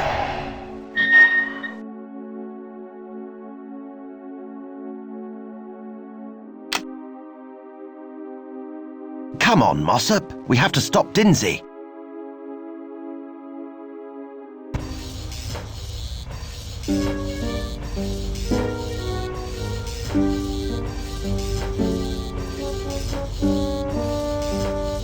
I think I should prepare a surprise for the Doctor before I reveal my presence.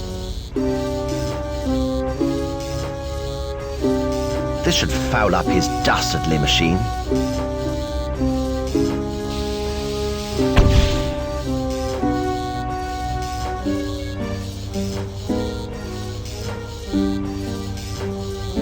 It's one of the control levers of Denzy's gene machine. It seems to have reverse written next to it. I wonder if it can reverse the direction of genetic transfer. Well, I can but try. That is Dr. Denzy, my nemesis.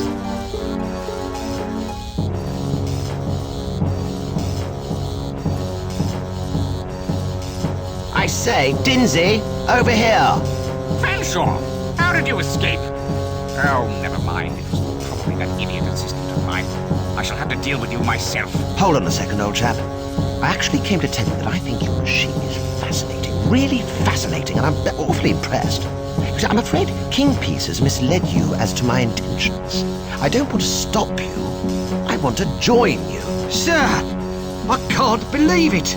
Not you, sir. Shut up, Mossop.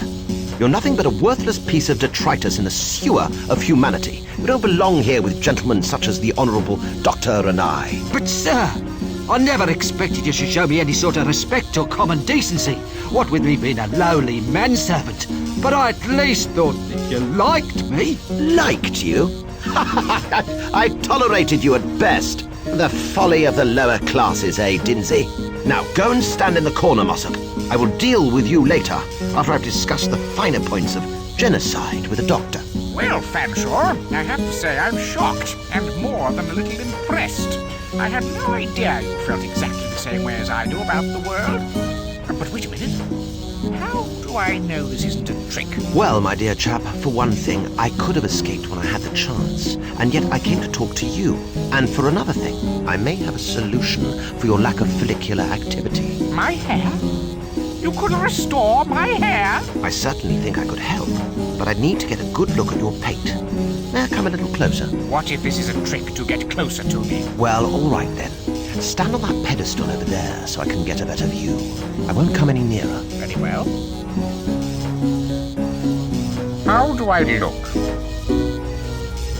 Quick, Mossop, run! Get help! I'm not leaving you, sir, no matter how badly you treat me. Hurry, Mossop. Grab the doctor and beat him to a pulp. Not likely, sir. You defend him and give me a good thrashing. Now, Mossop.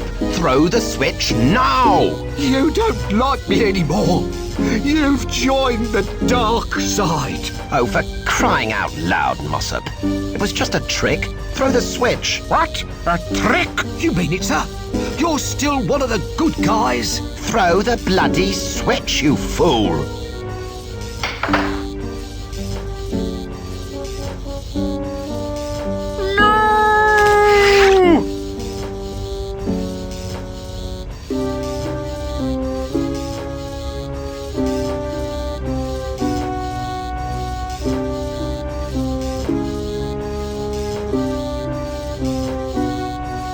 I guess he finally discovered what he was made of. Sir, I think maybe we should leave. This place doesn't feel particularly safe. I have a funny feeling that you could be right for once, Mossop.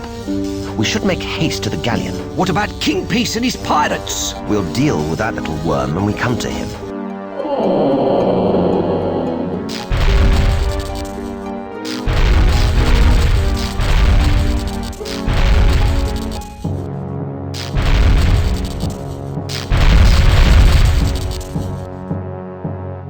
I think this extinct volcano has just reawakened. Maybe we should wait and see what happens. From a safe distance, that is. What about the others? They can fend for themselves. All aboard! Let's get out of here! Ha-ha! Ha-ha! Ha-ha!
A machine to let man take to the skies? Good grief!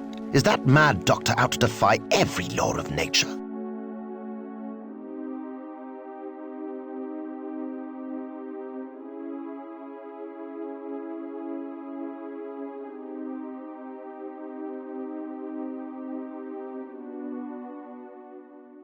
Kingpiece, that coward! He's left us to die! What are we going to do? We have to find another way off the island. Follow me!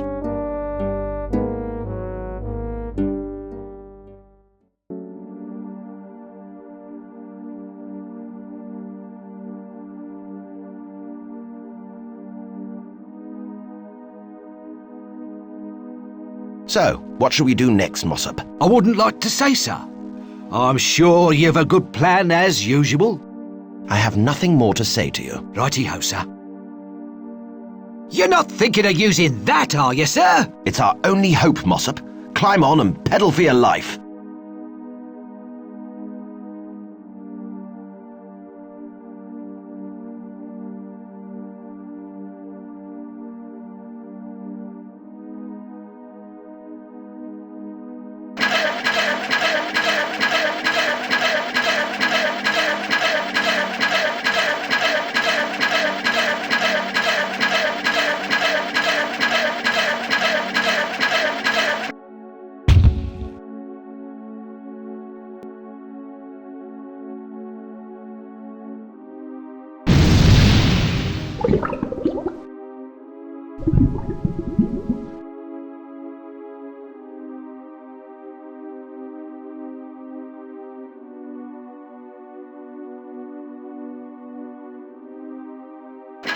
We made it, sir. We were in the direst peril, but you saved us, and indeed, the whole of mankind. I simply did what any English gentleman would have done, Mossop. Now, keep your speed up. We might be able to make it to the mainland in time for tea. Certainly, sir. But I'd just like to point out that this is a tandem, and there is room for one more person in the peddling department. So there is, Mossop. I suppose it would make it easier for you if someone were to help propel this vessel. It certainly would, sir. Maybe I could help. That's exactly what I was thinking, sir. Capital. I will see about getting another manservant the moment we reach dry land. All the more reason for you to hurry up then, isn't there?